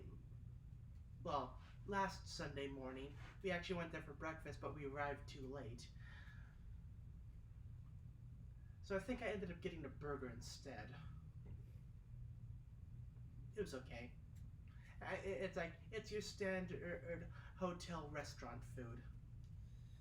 It's not great, but it'll do the trick in a pinch. So yeah, there was also a bit of a communication burr. Oh my.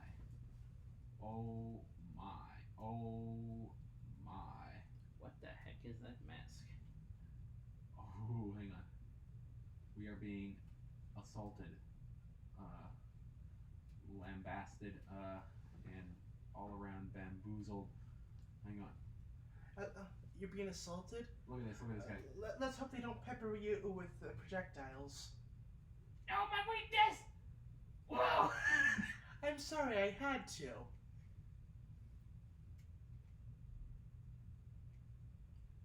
Take this, you yellow-bellied.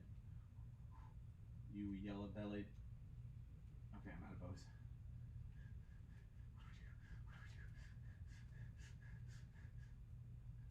Take this. He's too powerful. Mount.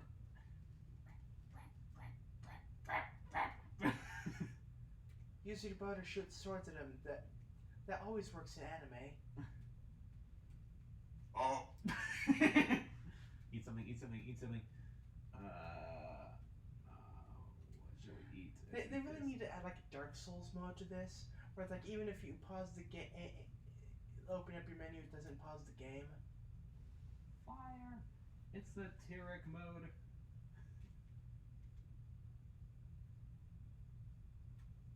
No, don't. That's my job. Oh right, where were we? Right, we got food. I'm not sure if I called it a communication breakdown, but at some point he reported a nail he needed to get. Unfortunately, the nail clippers were in this room, and unfortunately we didn't have. And unfortunately the key. And unfortunately his options at that point were minimal. So minimal. I kept telling him that. I kept telling exactly where we were going. I kept telling exactly where we were going to eat, and we were the first two there. He showed up later. And oh yeah, your aunts also showed up at some point. Yeah, like they showed up at the same restaurant. They too also tried going to Frank and Nick's. Again, the food there was good, but like yeah, they ended up having to go to the hotel restaurant too. So it's like, so yeah, we said hi, and it's like it was all good. Well, at least I got a better menu selection this time around, because the first time I was there, I don't think the BronyCon menu was optional at that point, or I don't know exactly, but okay, maybe I must have forgotten it was there, because I ended up getting something on the menu, something Boy. something along the lines of fried chicken, which is an interesting take for them. It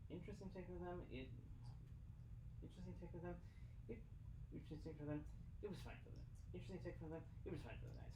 So I was fortunate to find there was something more along the lines of what a fast food basket would usually be, which is basically their equivalent of McDonald's chicken selects, or nowadays chicken tenders. Now you're making me want McDonald's. You also mentioned that at dinner.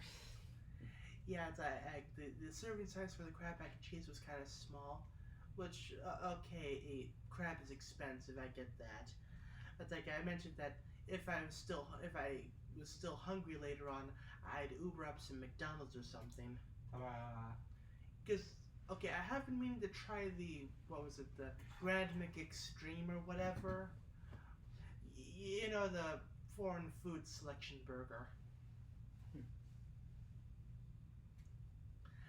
I'm a sucker for limited time stuff.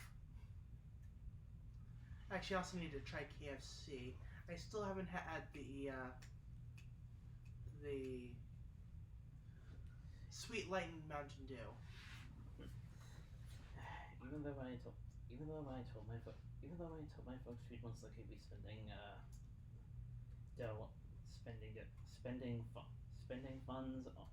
funds on some local cuisine, I actually try to be a bit of a picky eater in this sort of, because I have to, because if I see something familiar, I know.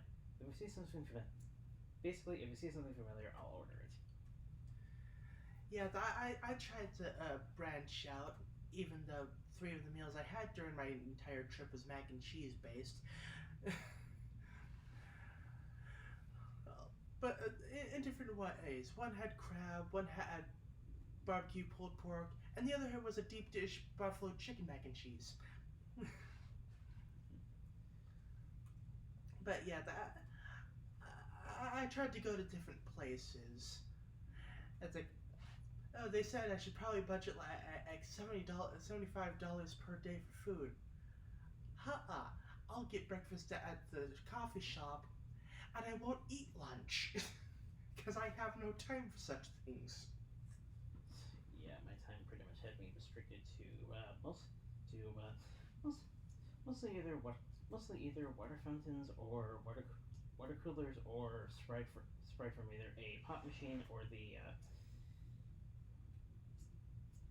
there's a C word, but I can't. There's a C word, but I can't quite. Convenience? Well, well, basically inside the convention center, there's a bunch of. Basically inside the convention center, there's a lot of options to get. There's a lot of options to get food. Yeah. They're too expensive though. Yeah, that's why I never went for them. Also, I was tempted by the Oreo churros, but when I asked someone about them, turns out they ran out of Oreo. So it was just churro. Both times you were at the tavern was pretty much burgers. No, I had fish and chips the first time. Oh yeah. Watch this. Watch this, guys. Watch. I think that pretty much wraps. I think that pretty much wraps it up because after that we pretty much went in, tried to relax and get things ready for tonight. So, along with some technical issues, it's like it took actually for a while. Including technical issues. Because for a while I couldn't connect to the internet on my laptop for whatever reason. I think part of the hotel Wi-Fi was down.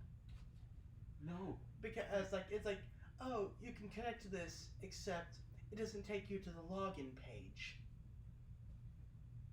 Like, oh, I see you're connected, but you're not connected. I see no connection. Thankfully, that got sorted out, and I guess the connection's actually pretty decent considering everything. I almost thought the room could take only one computer at a time or something. As you can tell, as we've emphasized a couple times before, internet connections whenever the podcast is on the road. Well, at least when I'm on the road, because I'm in charge of most of the technicals. Kind of varies because I was in Utah. That worked fine. Then we tried from the Evergreen Northwest Hotel, and that had to be rescheduled. And thankfully, tonight is there was a bit of a fault. There was a bit of a fault before we got started. But it worked. Actually, I think I know why the internet's being so nice tonight. A lot of the con goers left. There's not as many people using the internet here. Probably not. That's probably it.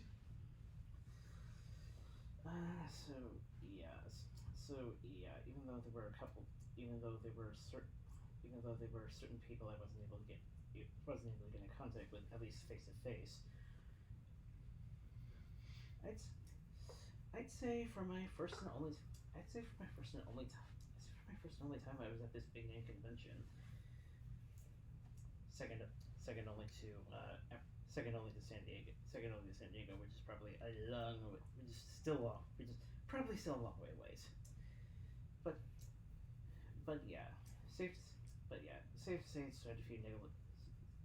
Safe to say it's quite a few things that didn't go exactly as planned. Yeah, we still had a great time. Yeah. I kind of described it as eventful and uneventful at the same time, but yeah, I don't think I'd miss it for anything.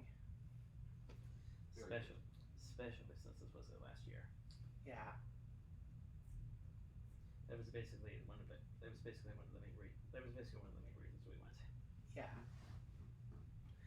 Otherwise, we'd be all sticking to the more local convention.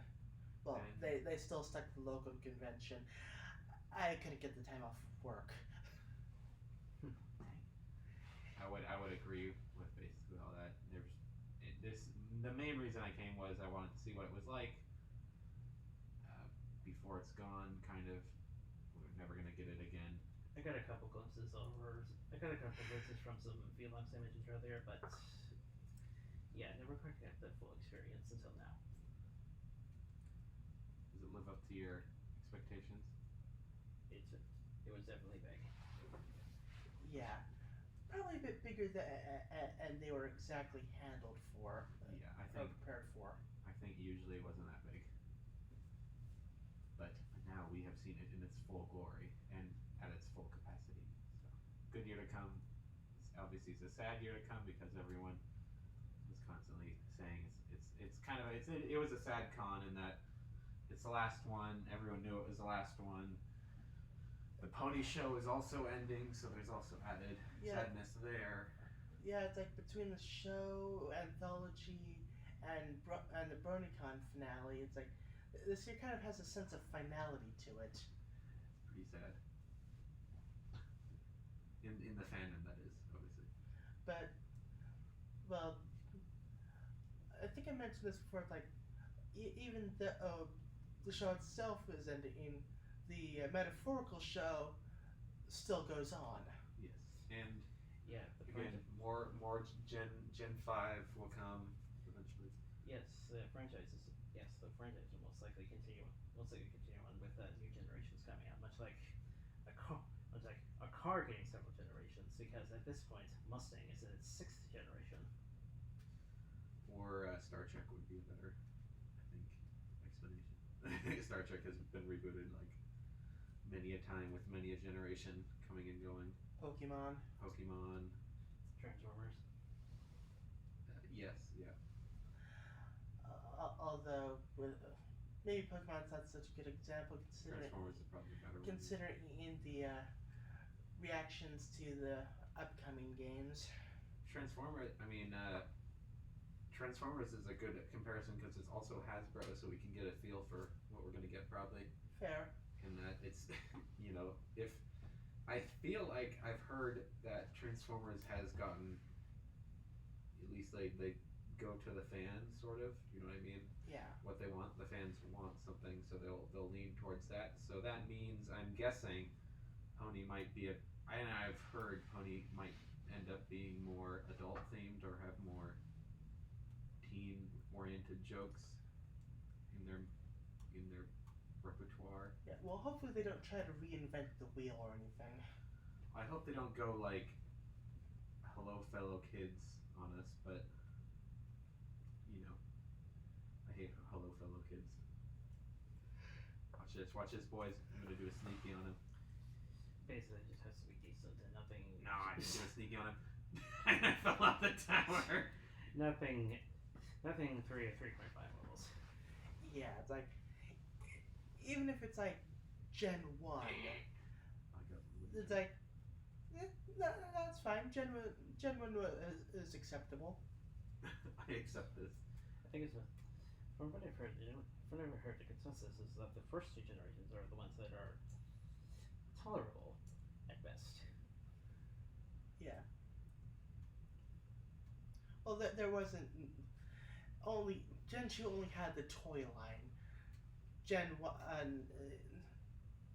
and Gen 3 were like the major animation points. You could argue Gen 2.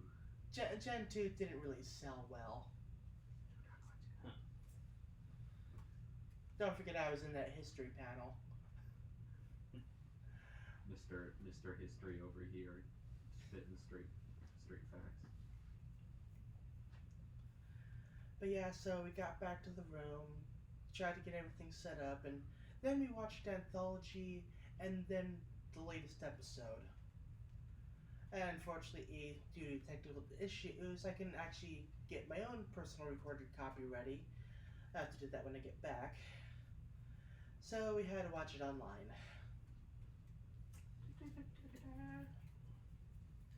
Yeah, we ended up watching both of those online, and I think it's only fair to say that since it was actually the first thing we saw this weekend. Is there anything to discuss with Ponies Anthology? Huh? Is there anything to discuss for this last edition of Ponies Anthology? Well, let's do it later. It's gonna take ages. It's an hour-long video. Well, I think we at least do a general basic thought Very on good. it. Yeah. Very good. Holds up to the other ones. Definitely. Memes are on point. Definitely went all out, especially in the trailer. Yeah. trailer was good. Full version was funny, kept my interest peaked the whole time. We definitely, and since we were actually there for the premiere, we could definitely notice what was cut and what was Censored. Yes. There was some censoring for obvious reasons.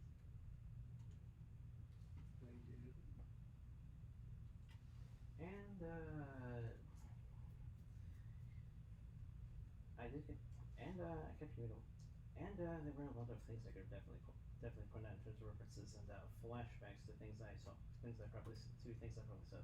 Like at one point there was a BoJack Horseman parody, and I recall a similar thing, something similar at the editing with Dingus's, where someone was where Dingus's, where someone was at this convention at an earlier time, and they pretty much parodied that with a horse mask.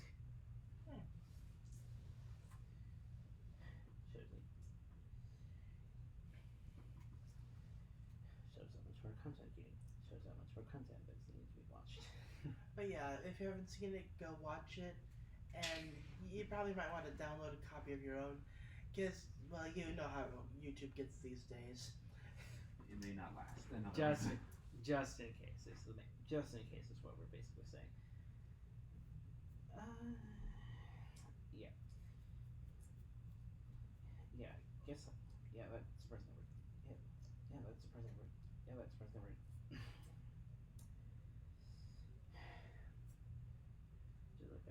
Just like back home, I can't get. Just like back home, things were unscripted. So I'm surprised that actually worked. Out fine. So now we can get to the episode. Today. Definitely a thumbs up and a good final call. It's best to call it at this point for Weird Al. Yeah. This one will be a bit different. Partly because I don't want to get in his way. I actually do have the episode still loaded on my laptop, but thankfully a lot of it was visual humor, which doesn't really translate quite as well in description. And it was a fairly straightforward episode, all things considered. I think he's still looking at the chat sometimes on his phone. We haven't gotten any for a little bit, yeah. So yeah, the episode begins with Pinkie Pie getting an invitation by Cheese Sandwich to visit his party factory. And she goes on to point out how everyone else of the main six has basically accomplished their major life goal thing, like they have a big goal to follow, and yeah.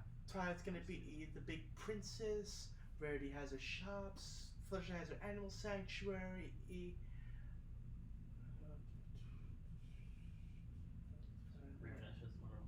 Rainbow Dash has Wonderbolts, and Applejack has her hat. Yeah. And the farm. Oh yeah, and the farm. But Pinkie Pie, she's feeling kind of left out. She has no real major goal. She doesn't feel like it, at least. Yeah. So she feels like Cheese Sandwich has this factory. Obviously, he knows what he's doing. He knows what his thing in life is. So it's like she's gonna go to Cheese Sandwich, and he's gonna help her find her thing in life. So Pinkie Pie gets to the factory, and well, it's a factory. She's met by a son Smirk, wasn't he like the manager of the factory? Vice president. Vice president of sorts. Yeah, he actually came out wearing a cheese sandwich mask. Very, very realistic. But yeah, basically. To the point where I thought it was cheese sandwich with like a tux on under, because it looked like it was his pony Frodo. A full a full skin costume of sorts is the better thing to go for because notice how his head and neck were the only things that were his color and the rest was pretty much different. But yeah, and basically it's his job to help work out the science of laughter. Yes, very serious. Like what combination of him along with the factory team basically calculate which part of each gag is the most effective and how to implement it along with others to make others laugh. It's a very important thing. And they do a small tour of the factory, looking at the various goods, and Pinkie Pie has some suggestions that, like, these are good suggestions. But, yeah, they finally get to Cheese's office, and, he can't laugh anymore. Like, he has lost his humor. Nothing Pinkie does is able to make him laugh. I think we should also mention the references that we're going about. I was thinking, and I think you were partially thinking Willy Wonka. Yeah. What was the other thing you were thinking? Back during when she was being rejected from the factory before she pulled out the invitation, I was thinking Wizard of Oz. You know, when they get to the door, it's like, oh, you're not getting in, no way, no how. So it felt like a kind of a bit of both there. It definitely references something and how it's framed. But yeah, so Pinkie Pie tries her best to get Cheese to smile, but it's just not working. It's a downhill battle. But eventually they realize that all his time traveling around, doing the parties, he's always been there in person to see the ponies smile. But with the factory, he's cooped up in an office. He's not seeing what his work is doing. He still understands what's good, what makes a good joke, but he can't. Without seeing it, he doesn't feel like he doesn't get the gratification, I guess. Yeah. So Pinkie Pie realizes this and basically ends out, okay, he needs to see others smile and laugh. And sure enough, it works. Cheese Sandwich is back and better than ever. It's at that point that's pretty much a lot of Willy Wonka get up, even though there's sort of Weird Al stuff in it from Switch of Genres and the polka and all that. Yeah, and of course we have a song because Weird Al, along with an accordion solo, because of course it's Weird Al. He can do it. No one's gonna stop him. So Cheese finally decides Sans Smartwork can stay in charge of the factory.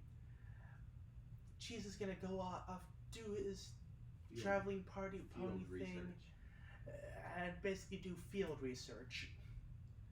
That way he can keep his spirits high, help make other ponies laugh, and work out new ways to make ponies laugh. Basically back on the job. It is good that even though we're not going to see the place again, it's something of a permanent residency of sorts because he was always traveling beforehand. Yeah. Like I said, it's a good episode, but like simple in its premise and execution, but not in a way that what's the word? It doesn't take away from the episode. All classic Weird Al in certain areas. Yeah. And the build up is definitely worth it. Mhm.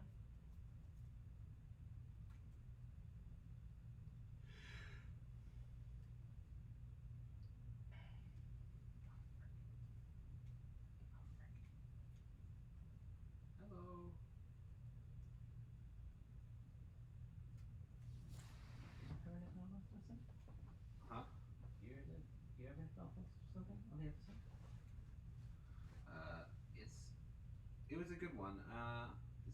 to see a character that I didn't think was going to come back.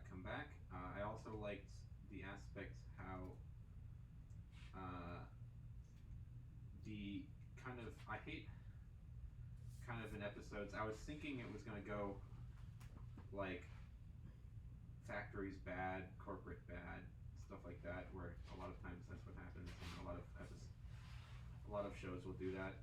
And I'm kind of glad that it skipped that and actually had the big corporate guy be actually fine and good, and Yeah.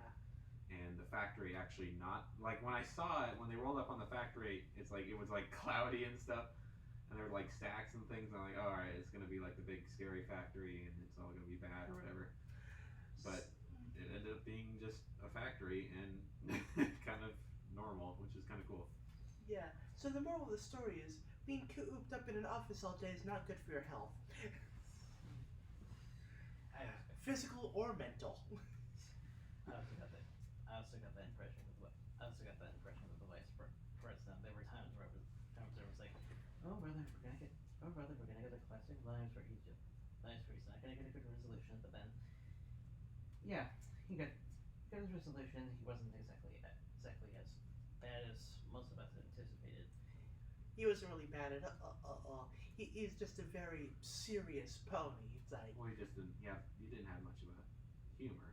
yeah. Well, my dad has a lot of friends. Like, my dad hangs around a lot of engineers, and if you've ever hung around engineers, they're just not humorous. They don't find things that funny, and the things they do find funny aren't that funny usually. So it's kind of fun to see that represented, which doesn't get a lot of representation a lot. Where it's like, it's fun to see. And usually that comes off in a lot of cartoons. They make those people to be bad or evil because they're like, oh look, they're conniving. They don't laugh and stuff. Especially in a show like this, where it's the whole thing is laughter and happiness and stuff. So it's kind of Yeah. fun to see a character that isn't evil, that is just, you know, so Maud is kind of, I guess you could argue, is that way. But this person is higher functioning, meaning he's not like so tone deaf that he can't talk with anyone, because he does talk with people. He's just not. Definitely got a lot of mod vibes. He's not really mod though. He's an engineer. In the deadpan sort of Yeah. way. Engineers are like that. Engineers just, or scientific people are like that. They don't have many people traits, so they just can't talk with people very much. They don't talk well with people because they don't understand the joke. It takes them a while to figure out what was funny about something, and it's cool to see that type of person. Whereas Maud is just deadpan, quiet, kind of secluded, weird. So that her whole thing is strange, right? And you just don't know why. Whereas this person has a character in that they react to things. They try to understand stuff like engineers do usually, and they just don't get it. And they're not evil, which is nice. So it was just a nice, all around kind of good a bit of a shake up, because the very obvious stereotypes were not used, and I like when that happens. And it was also fun to see a message where it was like, you know, we've gotten Flim Flam where the corporate is, you know, evil and stuff, and making a bunch of stuff is evil, and it was nice to see that kind of the reverse message in this, and that there was corporate, right, and they were making a bunch of stuff, and it was all kind of you know, they were mass producing things, and you know, and it was cool to see the opposite message of, it's actually not bad, it actually helps sometimes. You know, he was trying to spread as much laughter as he could, right, or as much fun as he could, right, and the best way to do that is to mass produce stuff. And so it's cool to see the counter to a Flim Flam story where the corporate is okay, not the evil person, and what was actually causing the problem was internal struggles, not put on really by evilness of something. You know what I mean? Yeah. Nothing was evil in this. It was just all people in the wrong place at the wrong time, right? Cheese Sandwich was okay with was totally fine and liked the factory, and it was his factory even, so nothing was wrong there. It was just he shouldn't be hanging around it. Sort of. That was the end takeaway from that. Yeah. So it was. I don't know. I'm a bit rambling, but characters were fun. Background characters were nicely designed. New character was good. Office Pony, and like the science bit where they're in a clean room and they were trying to like diagnose gags, and it was fun gags, putting new twists on new old gags. Fun. All around good Pinky as well, not obnoxious Pinky. So good episode for Pinky lovers. Yeah. Good closer for cheese sandwich, which I'm sure it is. Yeah, it's like even sounds smart. The name itself, it's he's gonna be bad. Yeah, or you think he's gonna be bad. Yeah. It's like the whole equestrian naming schemes thing. It's like, oh, sounds smart. Oh, it's very difficult to make him smile and laugh. It's like, okay, I get it. It was a good one. Got new locations, new kind of designs. The guards looked kind of different, if I was not incorrect. They seemed like different models. I don't know. I think they were among the buffier type, similar to Big Macintosh. I think Sort of, yeah. That's a good example. So it was a very good episode. I think it was. I don't know what else you could ask for. I think cheese sandwich fans will be happy with that. Yeah, well, depends.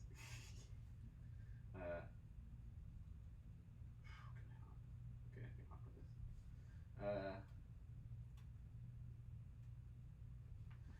It's fun to see Weird Al get 2 of something as well. So he actually kind of had a whole character arc, as you will later see. Maybe I actually won't tell you. He's been in other shows, and it's fun to see him in multiple and have a character arc sort of, and not just be a kind of. It makes him feel less like a background character, and it gives a bit more fluidity to a side character. So a lot of times there's like, oh look, I am the celebrity fan added character, right? And then Weird Al's character was kind of like that for a while, with only a few references here and there. But this episode kind of brings him back into the ever expanding lore, if you can call it that, of Pony. So yeah, I don't know what else. I'm kind of rambling a bit.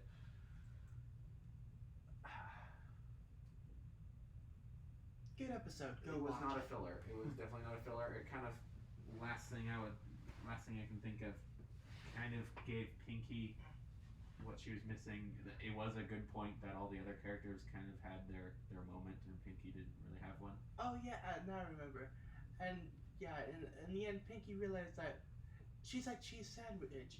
Her thing in life is just to see others smile and laugh.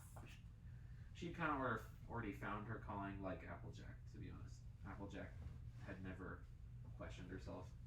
Maybe we'll get a questioning episode. Maybe Applejack will be like, oh, what is my call in life? I kind of doubt that, though, because I think they're kind of done with arcs with Applejack. They had an arc with Applejack? Oof. Got him. Well, if you could count the mystery of the parents, that would be one thing. That would be close enough. Bit of an arc, I guess, parents. Kind of a sad arc to have, because it's like, it's not based around you, it's around your parents.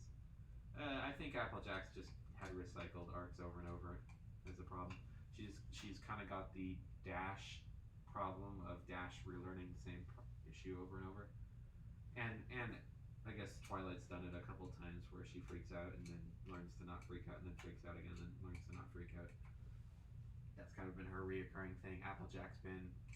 Truth is sometimes the problems with Truth around, I guess, Rainbow Dash has been nothing really to do with loyalty.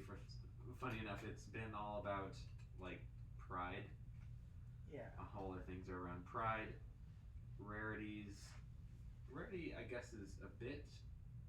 I don't know. I guess I don't feel like hers have overlapped terribly much. I mean, usually it's covering something a bit different. Usually it's kind of the Twilight, though, the Twilight problem of stressing about something too much. So she's kind of like Twilight 2 before Starlight came around. Of stressing out about something, that was her big issue, is just relax a bit, or you stressing out about something doesn't help it. Generic, insert generic life lesson type deal. Fluttershy has had a bit of an arc. Fluttershy's, I think, has been the largest arc. If you go back to... It's been the most consistent. Yeah, Fluttershy's has been the most consistent for sure. Same with Starlight. I think Starlight and Fluttershy have had the most consistent arcs. If you go back to season 1 and watch Fluttershy, and then come up to here, she has changed. Same with Starlight. If you go back to season 5 or whatever, she has changed and stayed changed. So that is good to see, and that's fun. Trixie has probably also had a serious arc, and it relapses a bit, but same with Discord. Discord, I say, is pretty good arc, but relapses, has the occasional relapse from writers or whatever. So. Yeah, it's like Matter of Principles wasn't that great. I think the big difference, the big problem we're facing now is there's a lot of episodes. Gravity Falls, going to Gravity Falls because we're using it now as a benchmark, doesn't have arc problems quite as much because there's less episodes. There's such a small amount of episodes, and they took 2 years per episode that arcs don't overlap, and when something happens, it usually stays happened because the same writers were working on it the whole time. So the problem with Pony is the writers change constantly, and the writers might use a character and shove them back an arc just to get a point across. So that and with the nature of that, the kind of show that it is, they need to make sure that generally the episodes can be watched in generally any order. Pony, you're saying? Yes. And not have the children get lost. Yeah, and they'll do there's the whole explaining what's happening bit at the start of almost every episode now, where it's like, hello guys, I thank you for gathering here today, and I thank you, Applejack, for taking the time off from your farm, and you guys all taking your time off from teaching to come down here. So it's kind of like this, the why we are not in school, why we are not doing this, why we are not doing this, and why the episode is taking place spiel at the start of every episode now, if you know what I mean. I think I never really noticed that. That when you put it like that. Oh, have I ruined Pony for you? Oh, shoot. Now you're going to be looking out for that, because that's in almost every episode if you think about it. Because it keeps you from saying, why aren't they at their school? Why aren't they doing this? Because they say at every episode, okay, thank you for taking your time off from grading to come on down here, right? Or because they did that in this episode. They're like, thank you all for teaching, and I see, Pinky's like, oh, you guys are all teachers, and so they got to make a reference to what's happening. And yes, setting them apart. That makes it so you could just watch randomly whichever episode you want, and they can do reruns, and you don't have to panic over what's happening. I personally, after watching some SpongeBob, rewatching some SpongeBob and then coming back to these more episodic episodes, SpongeBob has nearly no overarching arc, right? And why SpongeBob works is that writing and visual gags are very, very tight, right? They are very good. They punch constantly, right? There's very little downtime in a SpongeBob episode, right? There's funny joke after funny joke after funny joke, right? And it's all consistent, and it keeps you together, right? Pony, if you have an overarching story, you can have less funny content and keep people watching because you can have the overarching story being built upon and still make it interesting. And that's what happens with Pony. There's long sections of episodes that aren't, to be honest, if you just take them apart, aren't that interesting. But to us, people who have watched it, makes it interesting because you know what's happening and it makes the story move along a bit. There's only a couple of jokes there's only a couple of serious hitting jokes in a Pony episode, and that's okay because there's story to fill that out. You can see that in almost any cartoon show. If you can kind of tell what they're going for. There's the jokey type, which is SpongeBob, where it's just joke, joke, joke, joke, joke. The story takes a back seat, if only to make jokes, right? Whereas Pony is story, story, joke, connected to the story, story, story, joke, connected to the story, lesson, right? It's all a lesson with jokes tacked on. Now, none of that's bad, that's just formatting types. Right? Yeah. It's kind of why I stopped watching SpongeBob, or why a lot of people stopped watching it, is because the original writers kind of left after the first 3 seasons, and after those, the jokes became less punchy, and you could see the cracks forming, because if you don't have really good jokes that hit constantly, it's not that grabby of a story. It's, you know, like there's no arching plot that you're really invested in, so you could just drop it, right? Whereas Pony sets up good stories, good arcs, good characters, so if there's a pretty bad dud occasionally, it doesn't matter, right? You're not really caring, because it's like, well, I want to keep watching because there's other characters I care about, right? So Pony went the more lasting route for older fans, because they would have a story to work on or work with, and SpongeBob started aiming at littler and littler kids and started using visual gags more exclusively, making it less funny for adults to watch, but it stayed around because kids kept watching it. Right. If you watch later seasons, there's more and more visual gags that aren't as funny to adults, because they're just visual gags, and visual gags can work if they are timed well. If they are not, they hit flat. And if they're not well thought out, or they're not very tasteful, then they don't feel very good. They feel lazy. So that's what happened. That's what the feel you get from watching newer SpongeBob episodes. They feel lazier. I've heard it's come around a bit more, and they've realized that writing good jokes with actually good timed things is a better business plan, because you will get your audience to keep watching with that style of storyless joke episode cartoons. Whereas Pony, again, think about, why did you like this episode? The jokes were okay, right? But you really liked it because Cheese Sandwich, a reoccurring character, came back and had a good arc, right? Right. The jokes were okay, right? They were funny at times, right? But that wasn't the mainstay. You didn't keep watching really because the jokes were funny. You watched because you wanted to see what happened to Cheese. You were invested in the characters. Yes. So they didn't have to spend as much time on the jokes, but they invested more time into the story, right? Right. If you had a lot of time, like Gravity Falls, because it kept pushing it back, and it took about a year to do each episode, then you can do the master plan of have really good jokes and really good story, because you have a lot of time to write both. But it's hard to do jokes that connect to the story and really add on, basically. So that's my little rant about character types and cartoon types. See, as hopefully that was informative. But something I noticed in my cartoon knowledge recently, with watching some more SpongeBob and noticing how they made me laugh, or how they made me keep watching. I didn't watch because I didn't care about SpongeBob very much. I cared about the jokes. The jokes were funny. Yeah. Why do I watch Pony? Why do we watch Pony? We like the characters. They're cute.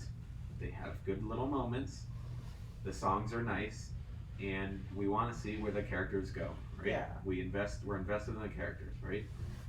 When they get hit by something, it's almost less funny and it's more concerning, right? Right. Whereas SpongeBob, when they get hit with something, you don't care, right? You know, whatever, he gets hit with stuff constantly, right? And he should brush himself off. You're not worried about anything. You're never worried about anything when you're watching SpongeBob, right? It's all joke based, right? With Pony, there's a bit more investment. You kind of want to see where Big Mac's girlfriend goes, and you don't want him to lose his girlfriend, right? And you feel bad when bad stuff happens to that, or you want to see Discord act nice, and you want to see him succeed, so you feel bad when he's acting stupid, right? So things to look out for. I might have ruined Pony for you, showing some of the cracks in it, or showing how to analyze stuff. It shows you what they're doing a bit more if you start thinking about it. You think about what is this scene doing here, right? When you watch the opening scene, why am I watching them in a room talk about this? They're doing this because they need to set up why they're not doing something else out, right? And then Pinky goes someplace. You see her talking with a character, and you're like, what is this character doing here? Why is this important? It might come up later, right? So you can, if you step back, you can kind of ruin episodes, which I don't like doing. I like just mindlessly watching stuff occasionally because it's more fun. But I like things. I like this episode because it broke my expectations a bit more. I kept thinking, okay, when are they gonna hit corporations are bad? When are they gonna hit this guy's evil? They didn't, which was kind of nice. So that was my big plus to this episode. Yeah. What do you think, Alex? Yes, I've got kind of forgot to mention this was kind of forgot to bring up again. This was kind of forgot to bring up again since the announcement. This was definitely something I was looking forward to since I have really fallen in love with the cheese pie ship as much as Discord Celestia.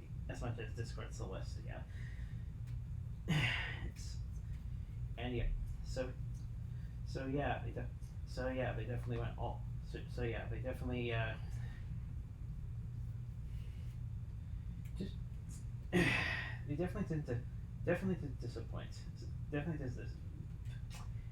didn't disappoint. All the Weird Al tricks are there in the end. These are there. The build up to it. Well, once you get past the build up, which is worth it.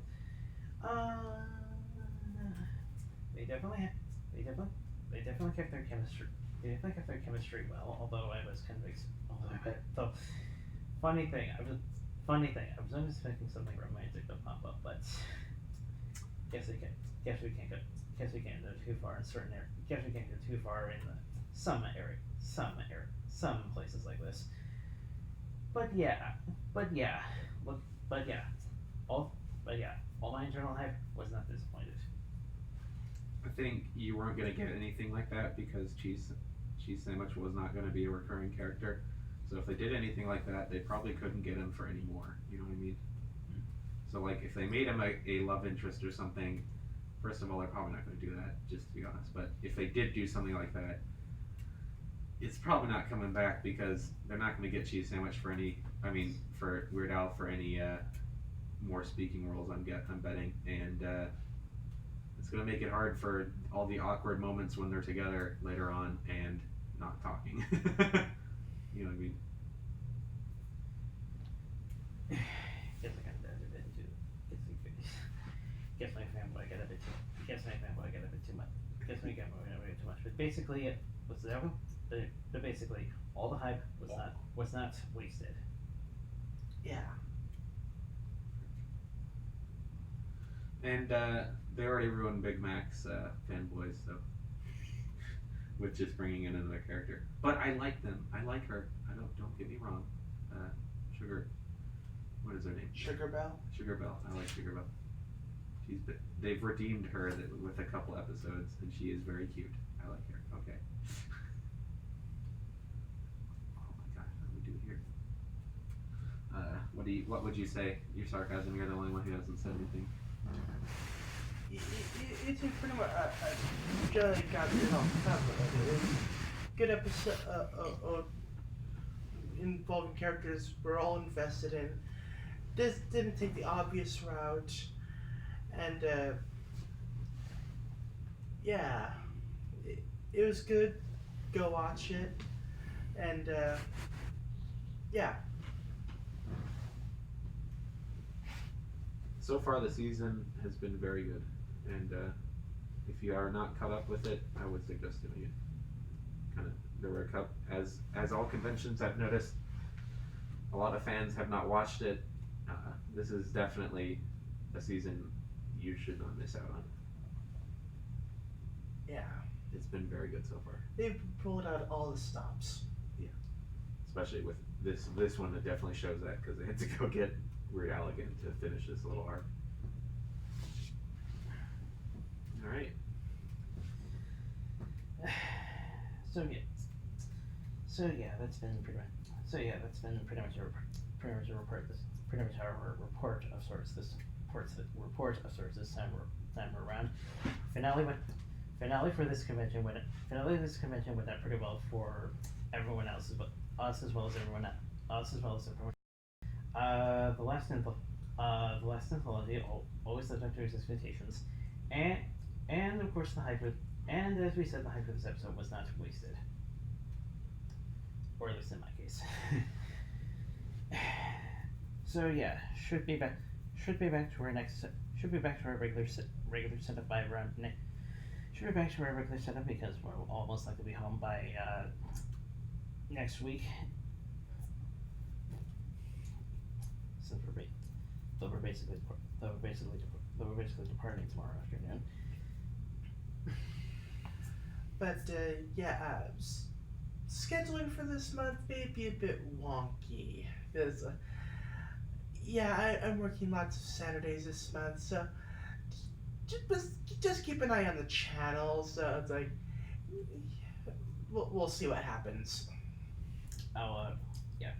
He'll keep us posted on any scheduling changes. I'll make sure a lot of stuff gets. Keep things up to date as to what all three of us as well as everyone else should probably be aware of.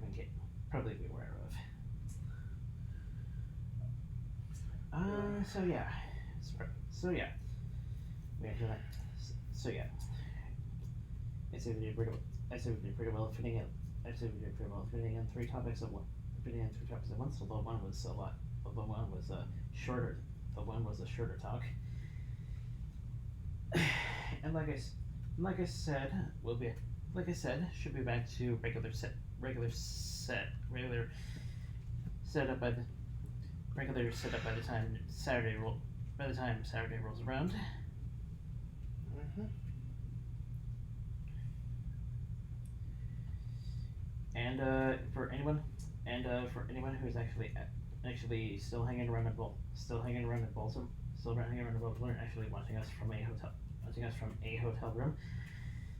Hope you guys have a safe flight back. Take care. Later. Later.